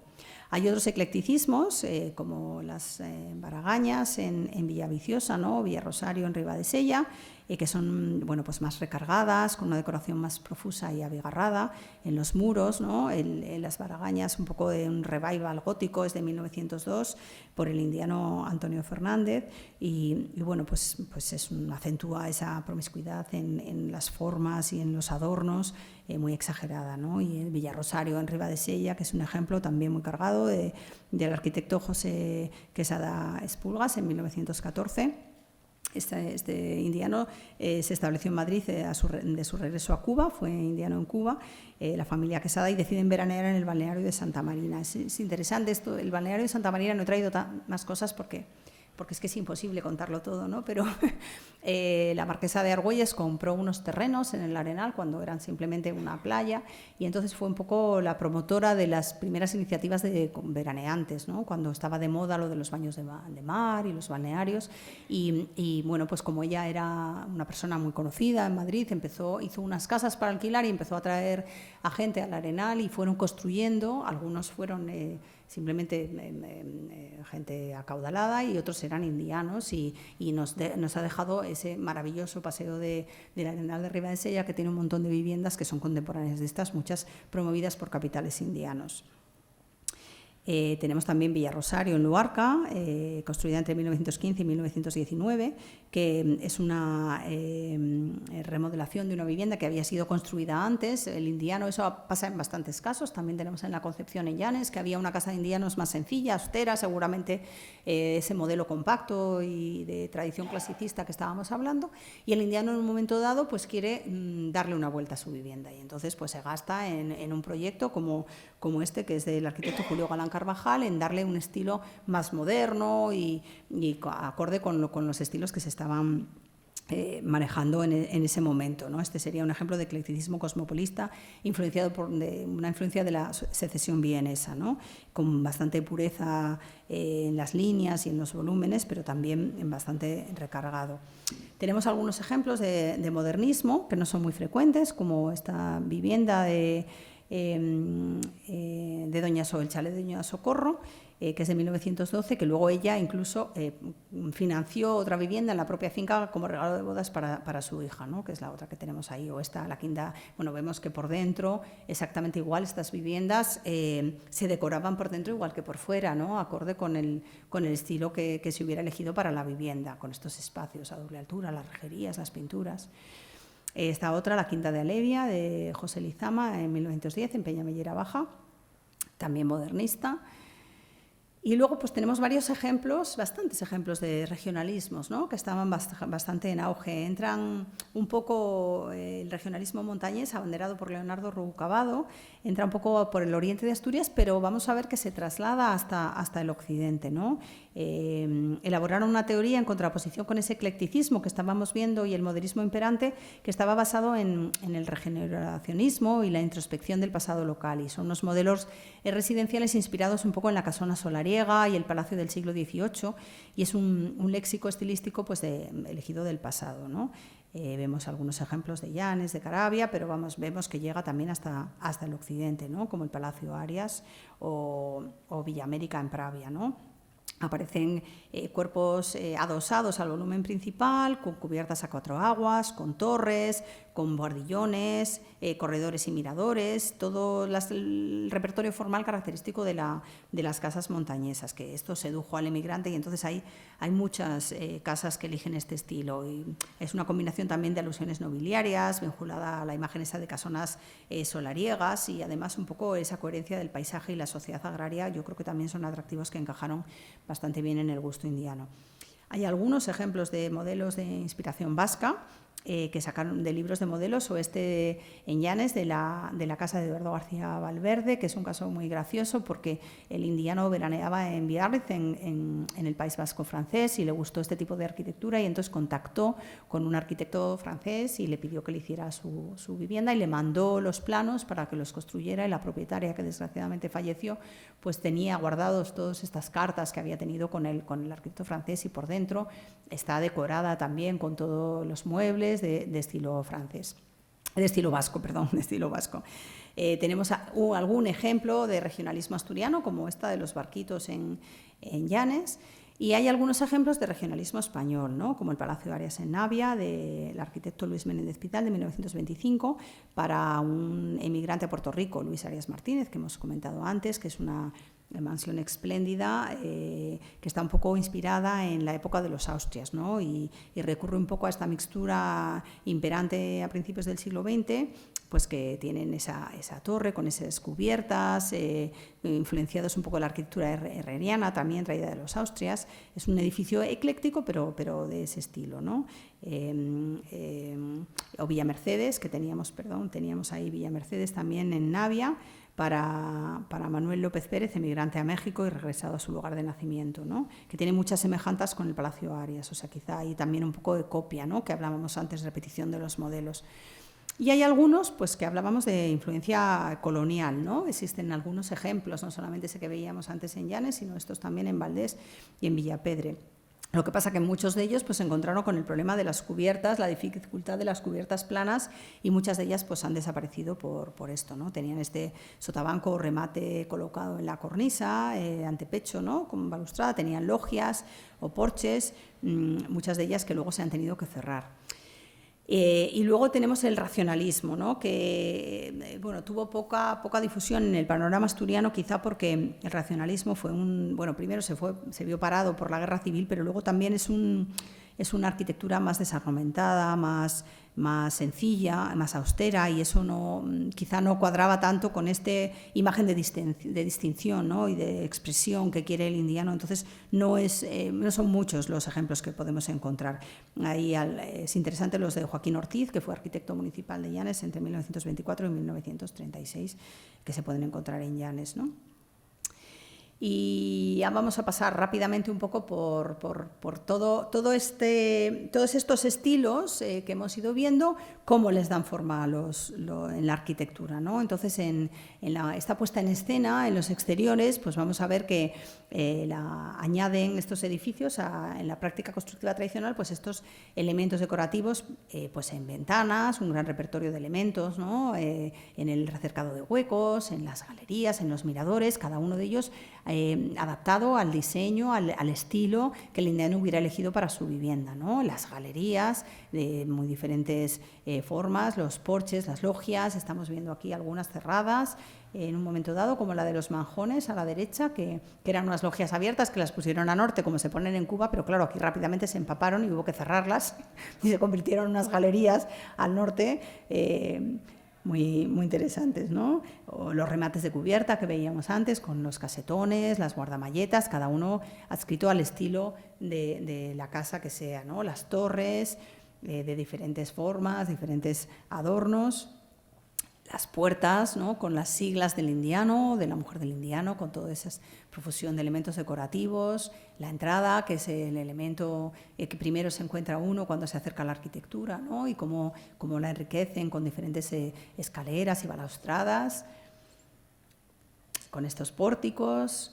Y los jardines, ¿no? Que es también interesante, que no es algo propio solamente de las viviendas indianas, porque todas las viviendas decimonónicas tenían, incluso desde antiguo, ¿no? Las villas tenían sus jardines de recreo, y los estilos de jardines de las casas indianas son los mismos que se están barajando en otras viviendas. Es el jardín francés con parterres geométricos, o el jardín inglés, y en muchos de ellos con elementos de adorno, cenadores, puentecillos, pérgolas, templetes, miradores.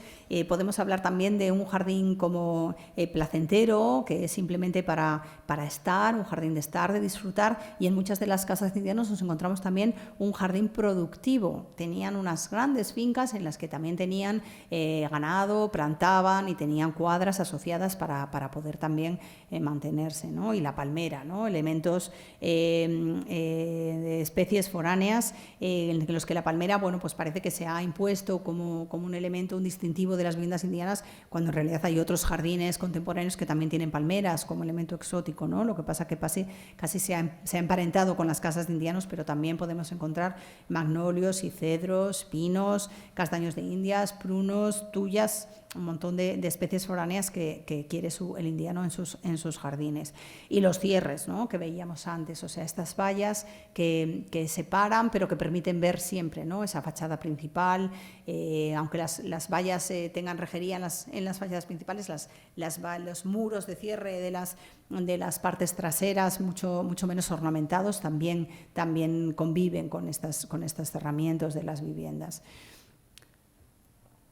Y bueno, pues en las puertas, ¿no? Como dejamos nuestra huella, el año, el nombre del indiano. Y ahora vamos a ver un poco los interiores rápidamente, cómo el grupo indiano asume estas formas nuevas de vivir, ¿no? Que su nueva posición social le confiere. Esto se reproduce también en el uso del habitar, ¿no? Y en los modos de vivir. Entonces, la vivienda tiene también que asumir esa misma condición social de su promotor, ¿no? Y esa nueva forma de habitar la casa, junto con las nuevas posibilidades económicas de su próspera situación, le permite pues transformar estos espacios interiores dotándolos pueblos de un carácter propio y de una mayor autonomía, ¿no? Y las zonas quedan delimitadas, los espacios de la casa, lo público y lo privado, lo social y lo familiar, los señores y el servicio, lo íntimo y lo representativo, pues se diferencian.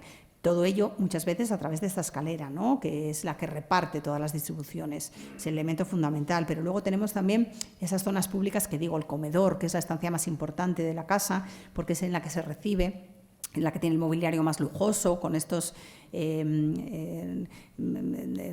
zócalos de maderas nobles casi siempre, ¿no? Y el mobiliario al gusto de que se hubiera elegido para el estilo de la vivienda. Tenemos ahí, por ejemplo, a la derecha tenemos, ese es el de la Javariega, que los muebles fueron diseñados también por Manuel del Busto, o tenemos el de la, no sé cuál es el suyo, el de la derecha. Este de la izquierda, en blanco y negro, es la foto de esa vivienda que les decía de estilo vasco, que diseñó los muebles también y toda la decoración interior de estilo vasco en Llanes. El vestíbulo de entrada con esos zaguanes que hablábamos antes, que son los que reciben, también profusamente decorado, con las puertas, las pinturas, los suelos de pavimentos hidráulicos y las salas de estar o de recibir, ¿no? Un espacio que no existe en la vivienda tradicional asturiana, pero que es tan importante en las casas de indianos con el piano, ¿no? Muchas casas de indianos tienen el piano para que la niña toque el piano a las visitas, y las salas de juego con mesas de billar en muchas casas indianas. Otros espacios ya en las zonas privadas aparecen también en las galerías. Era un espacio dedicado a lo mejor a las mujeres que se sentaban a leer o a coser, ¿no? En las plantas altas, y los dormitorios, los despachos. Tenemos aquí, mira, curiosamente he puesto aquí también a la izquierda, tenemos el despacho de la vivienda vasca, vemos el mobiliario diseñado estilo vasco, y sin embargo a la izquierda tenemos un dormitorio de la Javariega. Y las capillas también, ¿no? Los mismos factores que influyen pues, en el desarrollo de la arquitectura doméstica influyeron también en la elección de ese mobiliario y esa decoración para hacer la vida más refinada y más confortable. Y los baños, ¿no? Muy importante, en la vivienda tradicional asturiana no existe el baño. Estos conceptos de salubridad y de higiene, que están ampliamente debatidos en el panorama arquitectónico internacional del cambio de siglo, pues son rápidamente asumidos por el colectivo indiano, ¿no? Y que quiere tener cuartos de baño y agua corriente en sus viviendas. Entonces nos encontramos en todas las viviendas indianas por lo menos un cuarto de baño con agua corriente, esas bañeras fantásticas. Para el agua caliente, las pailas vinculadas a las cocinas de leña y los lavaderos en los sótanos en muchas de estas viviendas.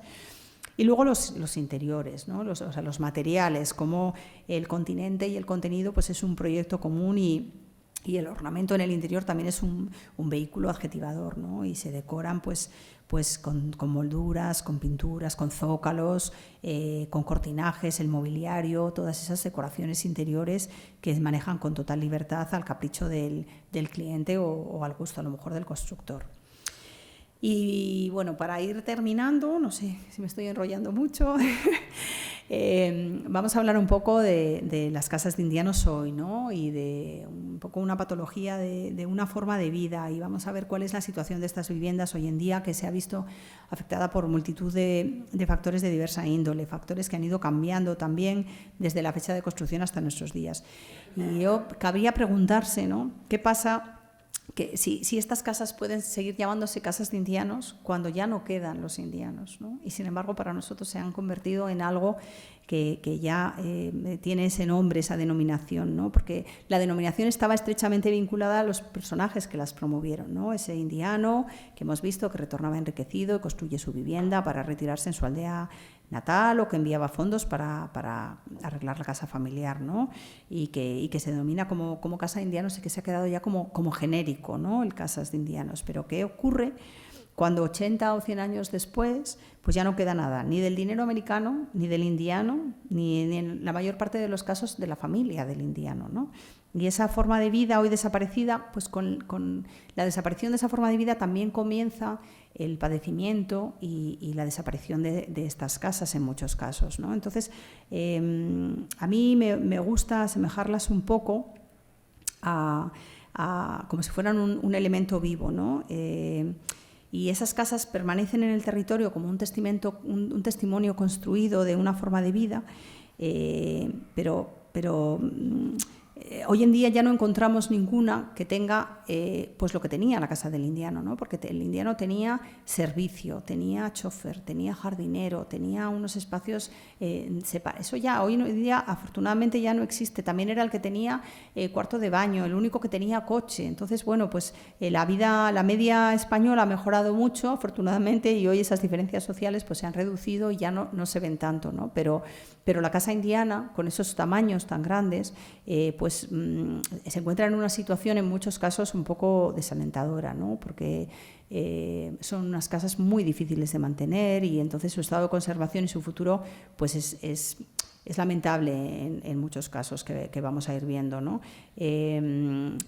Por eso yo entiendo un poco como que la relación que se establece entre el morador y la morada humaniza un poco estos significados de la casa, ¿no? Del elemento construido. Y por eso decía que me parece interesante plantearlo desde un punto de vista como patológico, como si fuera un organismo vivo, ¿no? en un sentido metafórico, porque es lo que decimos, ¿no? No queda nada de esta forma de vida de estos indianos, ¿no? Con el servicio que vemos aquí, el coche, ¿no? Los niños. Y sin embargo, la casa indiana pues va padeciendo y como si fuera un elemento, un organismo vivo, en un sentido metafórico, por supuesto, pues vamos viendo que cuando desaparece la persona que la habita y pasa a desocuparla, se convierte, se rompe esa vinculación y ese proceso patológico y degenerativo de las casas aparece. Entonces, en los primeros síntomas podríamos hablarlo como si fueran la casa se cierra, comienza a hacerse visible su deterioro exterior, ¿no? Empalidece, falta de ventilación, humedades y empiezan las afecciones leves, por así, ¿no? Las enfermedades epidérmicas que podríamos decir, ¿no? En el exterior, ¿no? Como si fueran en el superficial y esos pueden llamarse de fácil curación, ¿no? Pero luego empieza a haber afecciones más graves que empiezan son dolencias mayores que se transforman, pueden afectar a trastornos orgánicos profundos, ¿no? Que afectan a la estructura, ¿no? Ya serían como si fuera la artrosis y la esclerosis, ¿no? Afectan a tejidos vitales de la estructura interna de la casa o de las cubiertas, ¿no? Y cuando este estado patológico es avanzado, normalmente está motivado por la extinción de la vida habitacional, ¿no?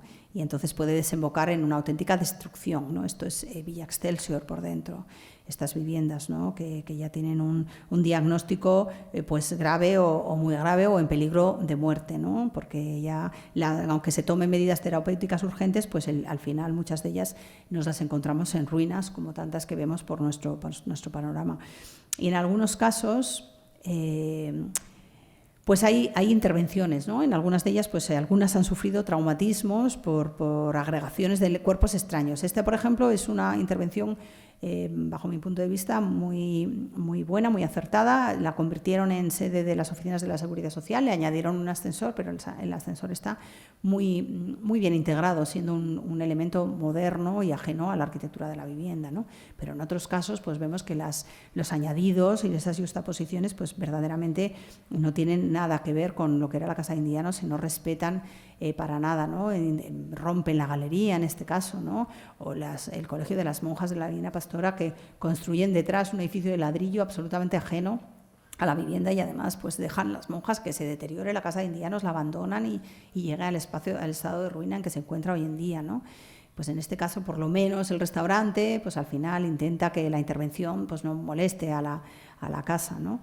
Y en otros casos podemos hablar de que la longevidad de estas viviendas se ve asociada en algunos casos, cuando la vida de las viviendas, cuando hay alguien que vive en ellas, ¿no? Y entonces sorprende la vitalidad. En este caso está de Llanes, pues la compra un indiano, nunca mejor dicho, y la transforma y entonces pues la casa recupera su color y su vitalidad, ¿no? Y vemos esas galerías que hablábamos antes, que originalmente estaban abiertas, luego las cerraron porque se mojaban y ahora se volvieron a abrir porque ya los materiales permiten tener galerías abiertas al norte, ¿no? En muchos casos esto también ha llevado a la venta de estas viviendas. Son unas viviendas muy difíciles de mantener porque son muy grandes, en muchos casos también son una herencia que pertenece a muchos y entonces es muy difícil ponerse de acuerdo, entonces ha llevado a que muchas de ellas pues se encuentren en venta, ¿no? Y este es otro ejemplo de una intervención pues, que afortunadamente pues, la ha puesto otra vez, toda la vitalidad que tenía la casa la ha puesto otra vez en marcha, ¿no? Hay ejemplos pues muy valiosos de intervenciones de estas arquitecturas. Muchas de ellas, como decíamos antes, pues como son muy difíciles de mantener, al final conllevan a que haya la necesidad de hacer un cambio de uso, y muchas se han convertido en hoteles rurales, en casas de aldea, en restaurantes. Hay muchas de ellas que han sido transformadas con más o menos fortuna. Estas están convertidas, por ejemplo, en apartamentos, están totalmente transformadas porque están divididas por dentro y convertidas en apartamentos, ¿no? ¿Y cuál es el futuro de esta arquitectura? Nos preguntamos, ¿no? Porque las arquitecturas de tiempos pasados pues, tienen diferentes niveles de protección. Cuando yo empecé a estudiar hace 20 años las casas de indianos, pues no estaban protegidas estas casas, con lo cual podía ocurrir cualquier cosa en ellas, y además con la expansión de la autovía del Cantábrico pues llegó mucha gente con capital y muchas de ellas pues, se transformaron un montón, como hemos visto, con soluciones poco afortunadas. Afortunadamente hoy en día pues en los catálogos urbanísticos se están protegiendo estas viviendas, lo cual pues va a ayudar mucho a su protección y a su mantenimiento, ¿no? Porque en la cornisa cantábrica bueno, pues estas grandes fincas en muchos casos también son algo muy goloso para el desarrollismo, ¿no? Y se han visto pues divididas esas fincas y construyendo viviendas en ellas, ¿no? Han perdiendo un poco sus características.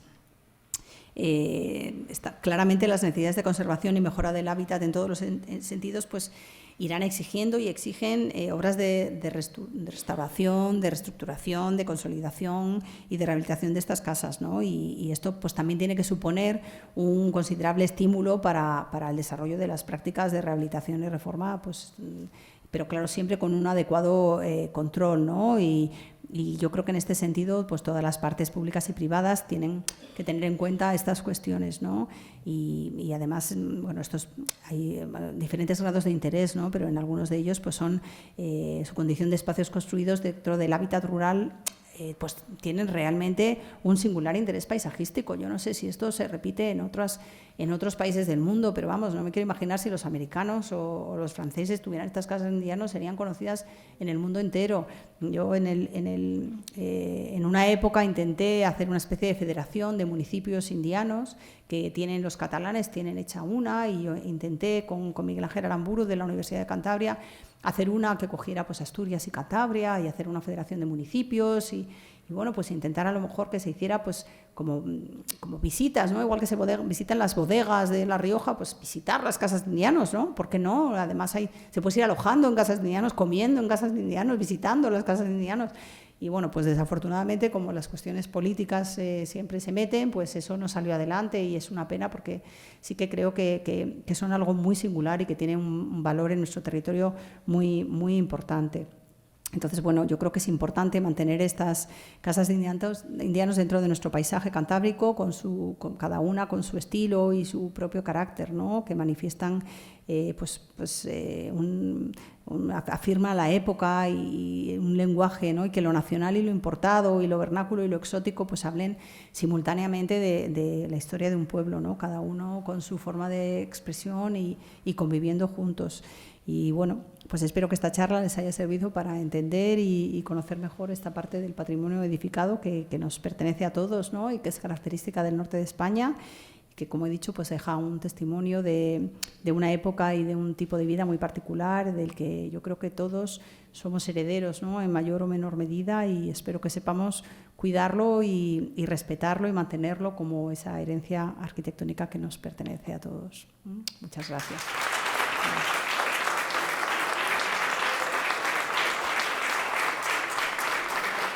No sé si a lo mejor alguien quiere hacer alguna pregunta o no sé, si me he enrollado mucho, es un poco tarde. Bueno, sí, Marta, bueno, muchas gracias. Ha sido muy extenso, la verdad que... Pero bueno, muy, muy instructivo porque no has dejado ningún punto sin tocar, ¿no? De tanto de arquitectura como de origen de los indianos, como... puntos sociológicos. Bueno, vamos a tener muy poco tiempo para preguntas. Antes de nada, comentar que después de la charla nosotros siempre nos solemos ir aquí al Hotel Ramiro I, que si alguien quiere cenar con nosotros, están todos invitados, como dice María Luisa Bengoa, siempre a su coste, ¿no? y bueno, antes de pasar al turno de preguntas, simplemente yo quisiera agradecer a Santiago Romero, el director del Archivo de Indianos, su colaboración, y a Manuel Fernández de la Cera como consejeros en este ciclo. Y bueno, Marta, pues muchas gracias y pasamos ya al turno de preguntas. Bueno, ha quedado todo claro. Sí. Bueno, aparte de que la charla me ha parecido magnífica, ¿cuántas se pueden estimar que existen y de esas cuántas están todavía en un estado de conservación que permita ilusionarse sobre que aguanten todavía unos años? Bueno, vamos a ver. Edificios, por ejemplo, en Llanes, solamente en Llanes hay 200, ¿vale? En toda Asturias, 200... O sea, es lo que decía antes, es muy difícil contabilizar las casas porque muchas veces era una casa antigua que se transforma, que se reforma, que se le añade un cuerpo, entonces tendríamos a lo mejor que diferenciar entre las nuevas de nueva planta de esas o no. Entonces, bueno, estaba hablando antes, a lo mejor entre todo el repertorio de iniciativas, porque no son solamente viviendas, ¿no? Son también todo este repertorio que he estado diciendo, estamos hablando a lo mejor de unos 3.000. Lo que es viviendas, pues no sabría decirte. Lo que es solamente viviendas nuevas, pues no sé, quizá 1.000, muchísimas. Ya te digo que en Llanes solamente hay 200, ¿no? Entonces hay muchas repartidas por toda la geografía, la verdad. No sabría decirte. Yo no sé si el Covadonga Albert Quintana es la que tiene el censo mejor. Si quieres consultar en su libro, yo en su momento lo sabría, pero yo creo que están en torno a 3.000 obras. En buen estado, yo creo que en estado de ruina debe haber como un 10%. Como un 10%. Y además es que siguen en estado de ruina, sorprende, porque las ruinas siguen como ruinas. Yo creo que muchas veces porque no hay herencias. En Asturias, cuando nos encontramos ante una ruina que no se ha vendido y no se ha arreglado, es porque hay una herencia detrás, que no se han puesto de acuerdo y no ha habido manera de que eso salga a la venta y que alguien lo compre y lo reforme. Entonces, hay muchas que están en ruinas desde hace 30, 40 años y ahí siguen en ruinas. Entonces, yo creo que en torno a un 10%. Y luego, en buen estado... En un muy buen estado podríamos hablar a lo mejor de un 20%, un 30%. Cada vez más, porque yo creo que cada vez hay más gente que le atraen estas arquitecturas y si se lo puede costear, pues las arregla. Estamos hablando de casas enormes. Las más pequeñas tienen como 100 metros en planta y tienen 3 plantas, muchas veces 3 más el sótano, porque eso es el sótano, 2 plantas y el bajo cubierta. 4 plantas de cimiento son 400 metros de casa. Esas son las pequeñas. Las grandes tienen 350 metros en planta. Entonces estamos hablando de unas dimensiones que es que no hay capital que eso pueda asumirlo, entonces se transforman en hoteles o en un centro público, como ha pasado en algunos casos, ¿no? Que las ha adquirido la administración, o si no, la verdad es que son muy difíciles de mantener.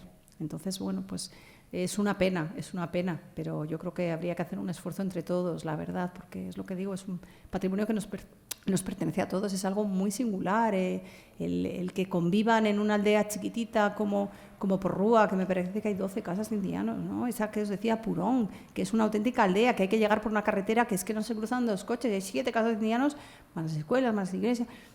Bueno, pues eso es un patrimonio que tendríamos que luchar todos por conseguir y la administración debería también pues fomentarlo y dar ayudas especiales para estas casas, ¿no? Pero bueno. ¿Cuántas te consta que pueden haber desaparecido ya? Porque yo recuerdo, por ejemplo, en mi pueblo, Noreña, de haber desaparecido en los años 70 unas cuantas. Claro.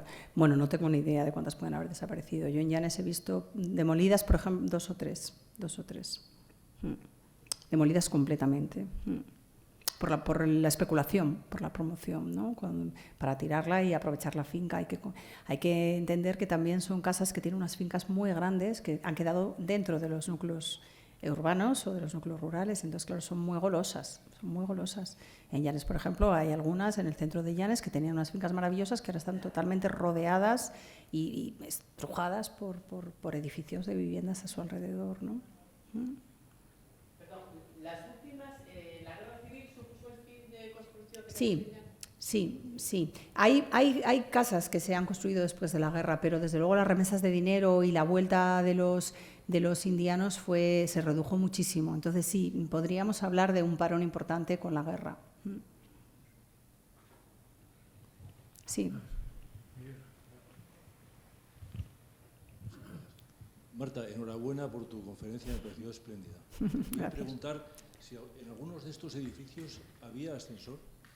No, yo no conozco ninguno con ascensor. Lo que sí había era en los más grandes hay 2 escaleras, la escalera principal y la escalera de servicio. Pero ascensor la verdad es que no. He visto cosas muy modernas para la época. Vamos a ver, es que estamos hablando de edificios de finales de la segunda década del siglo XIX y hasta la Guerra Civil, ¿no? Entonces, hay muchas con energía eléctrica, con calefacción, con agua corriente, por supuesto. Desde los sistemas más primitivos había depósitos de agua en las cubiertas que lo bombeaban desde abajo, lo subían arriba para que luego llegara a los baños, pero ascensores la verdad es que no he visto ninguno. Con respecto a lo de las dotaciones, como el tema del ascensor, cuando nosotros ganamos el concurso para hacer la rehabilitación del Casino de Llanes, gracias entre otros a la intervención del señor Quintana, que ahí está, que tiene gran culpa de que se haya podido hacer aquello, y quedó como quedó muy bien, pero no se nos planteó en ese momento por parte del ayuntamiento ni de las instancias superiores que se pudiera poner un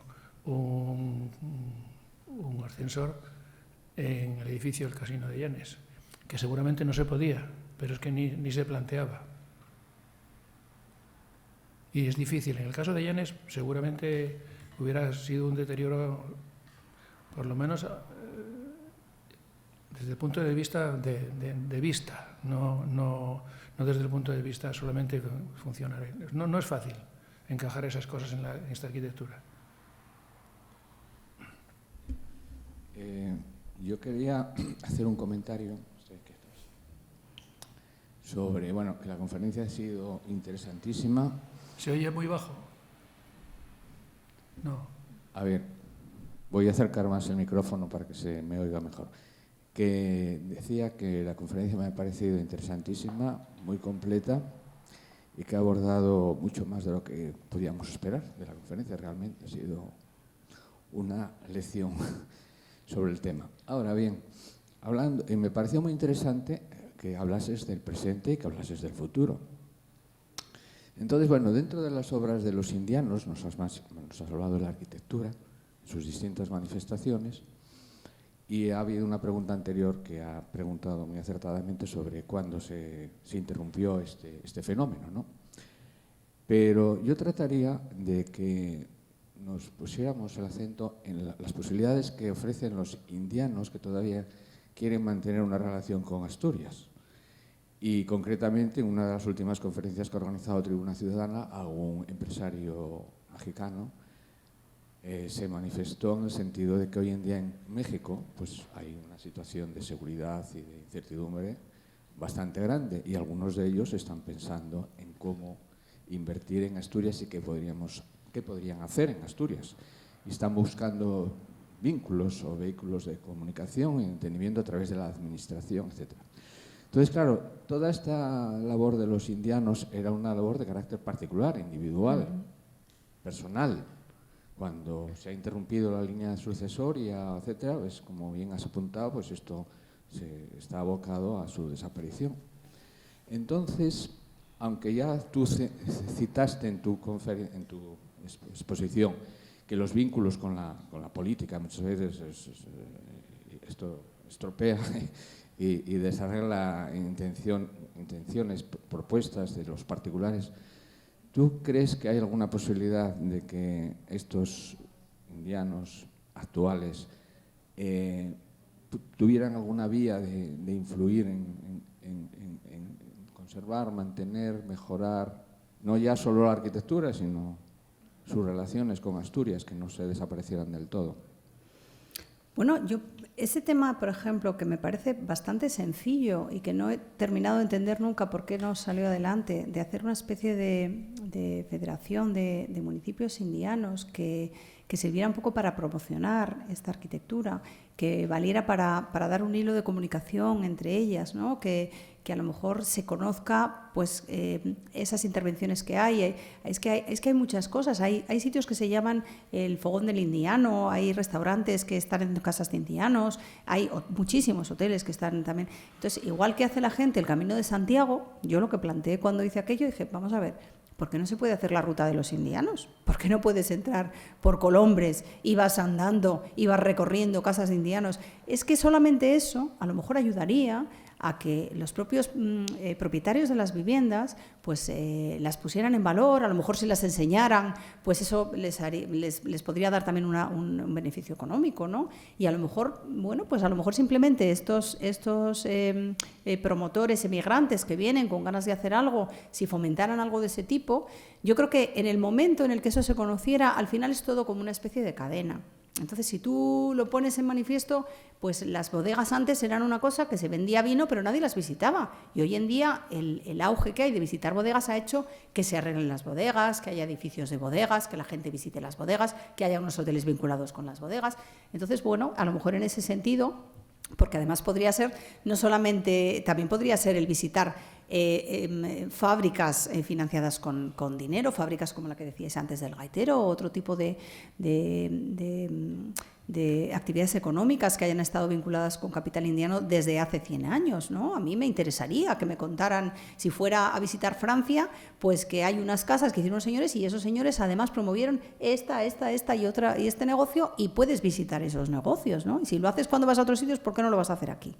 Entonces, bueno, pues yo desde luego les invitaría a que ellos lo hicieran. Yo más no pude hacer que intentarlo y fuimos ahí a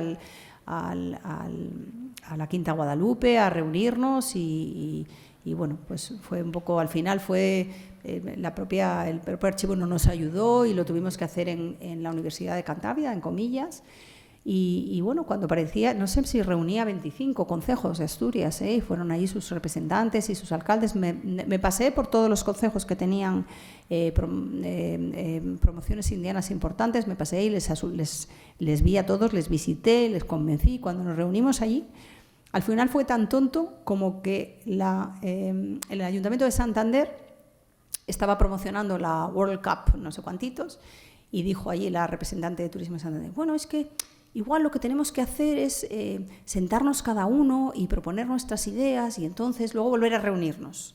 Y ya después de haber hecho una labor inmensa de reunirnos a todos, alguien dice eso y todos dicen, venga, vale. Y entonces ya nunca jamás se vuelve uno a reunir porque no hay nadie que vuelva otra vez a ponerlo todo en marcha porque uno se cansa. O sea, yo lo hacía todo por amor al arte y llega un momento que uno se cansa, ¿no? Y al final, pues el Ayuntamiento de Colombres se ha unido al Ayuntamiento de Comillas, me parece que es, porque los dos hacen una feria de indianos y luego se han unido a otro de Burgos, me parece, y han hecho una federación de municipios indianos con 3 concejos, ¿no? Que yo no digo que esté mal, pero bueno, podían intentar seguir creciendo y haciendo cosas. Entonces, bueno, pues oye, a lo mejor hay que hablar con estos promotores que vienen de fuera y que tienen ganas de hacer cosas aquí y a lo mejor pueden ver un potencial en arreglar estas arquitecturas y arreglarlas y darles un valor y un sentido, o simplemente ponerlos de acuerdo a todos para que esto se conozca en otros sitios, porque yo estoy segura que tenemos un potencial grandísimo. Es una maravilla ir a Somao y estar paseando y tener unas casitas de pueblo y de repente tener esas casas indianas maravillosas al lado. Es que yo estoy segura que si la gente lo conociera le volvería loco. Y si tú estás haciendo el Camino de Santiago y estás viendo pequeñas capillas, ¿por qué no vas a hacer la ruta de los indianos y recorrer Asturias? Que además tienes el Camino de Santiago, o sea, puedes hasta utilizar la propia infraestructura del Camino de Santiago, ¿no? Me parecen cosas como tan fáciles que a lo mejor solamente se trata de que alguien, oye, coja la onda y diga, uy, pues lo voy a hacer. Yo invito a todos los que están aquí a que algunos se animen, ¿no? Porque me parece que sería muy bonito. O sea, que sí, estoy segura que el capital puede hacer cosas con esta arquitectura que tenemos, la verdad. Nos han encendido las luces, eso significa algo.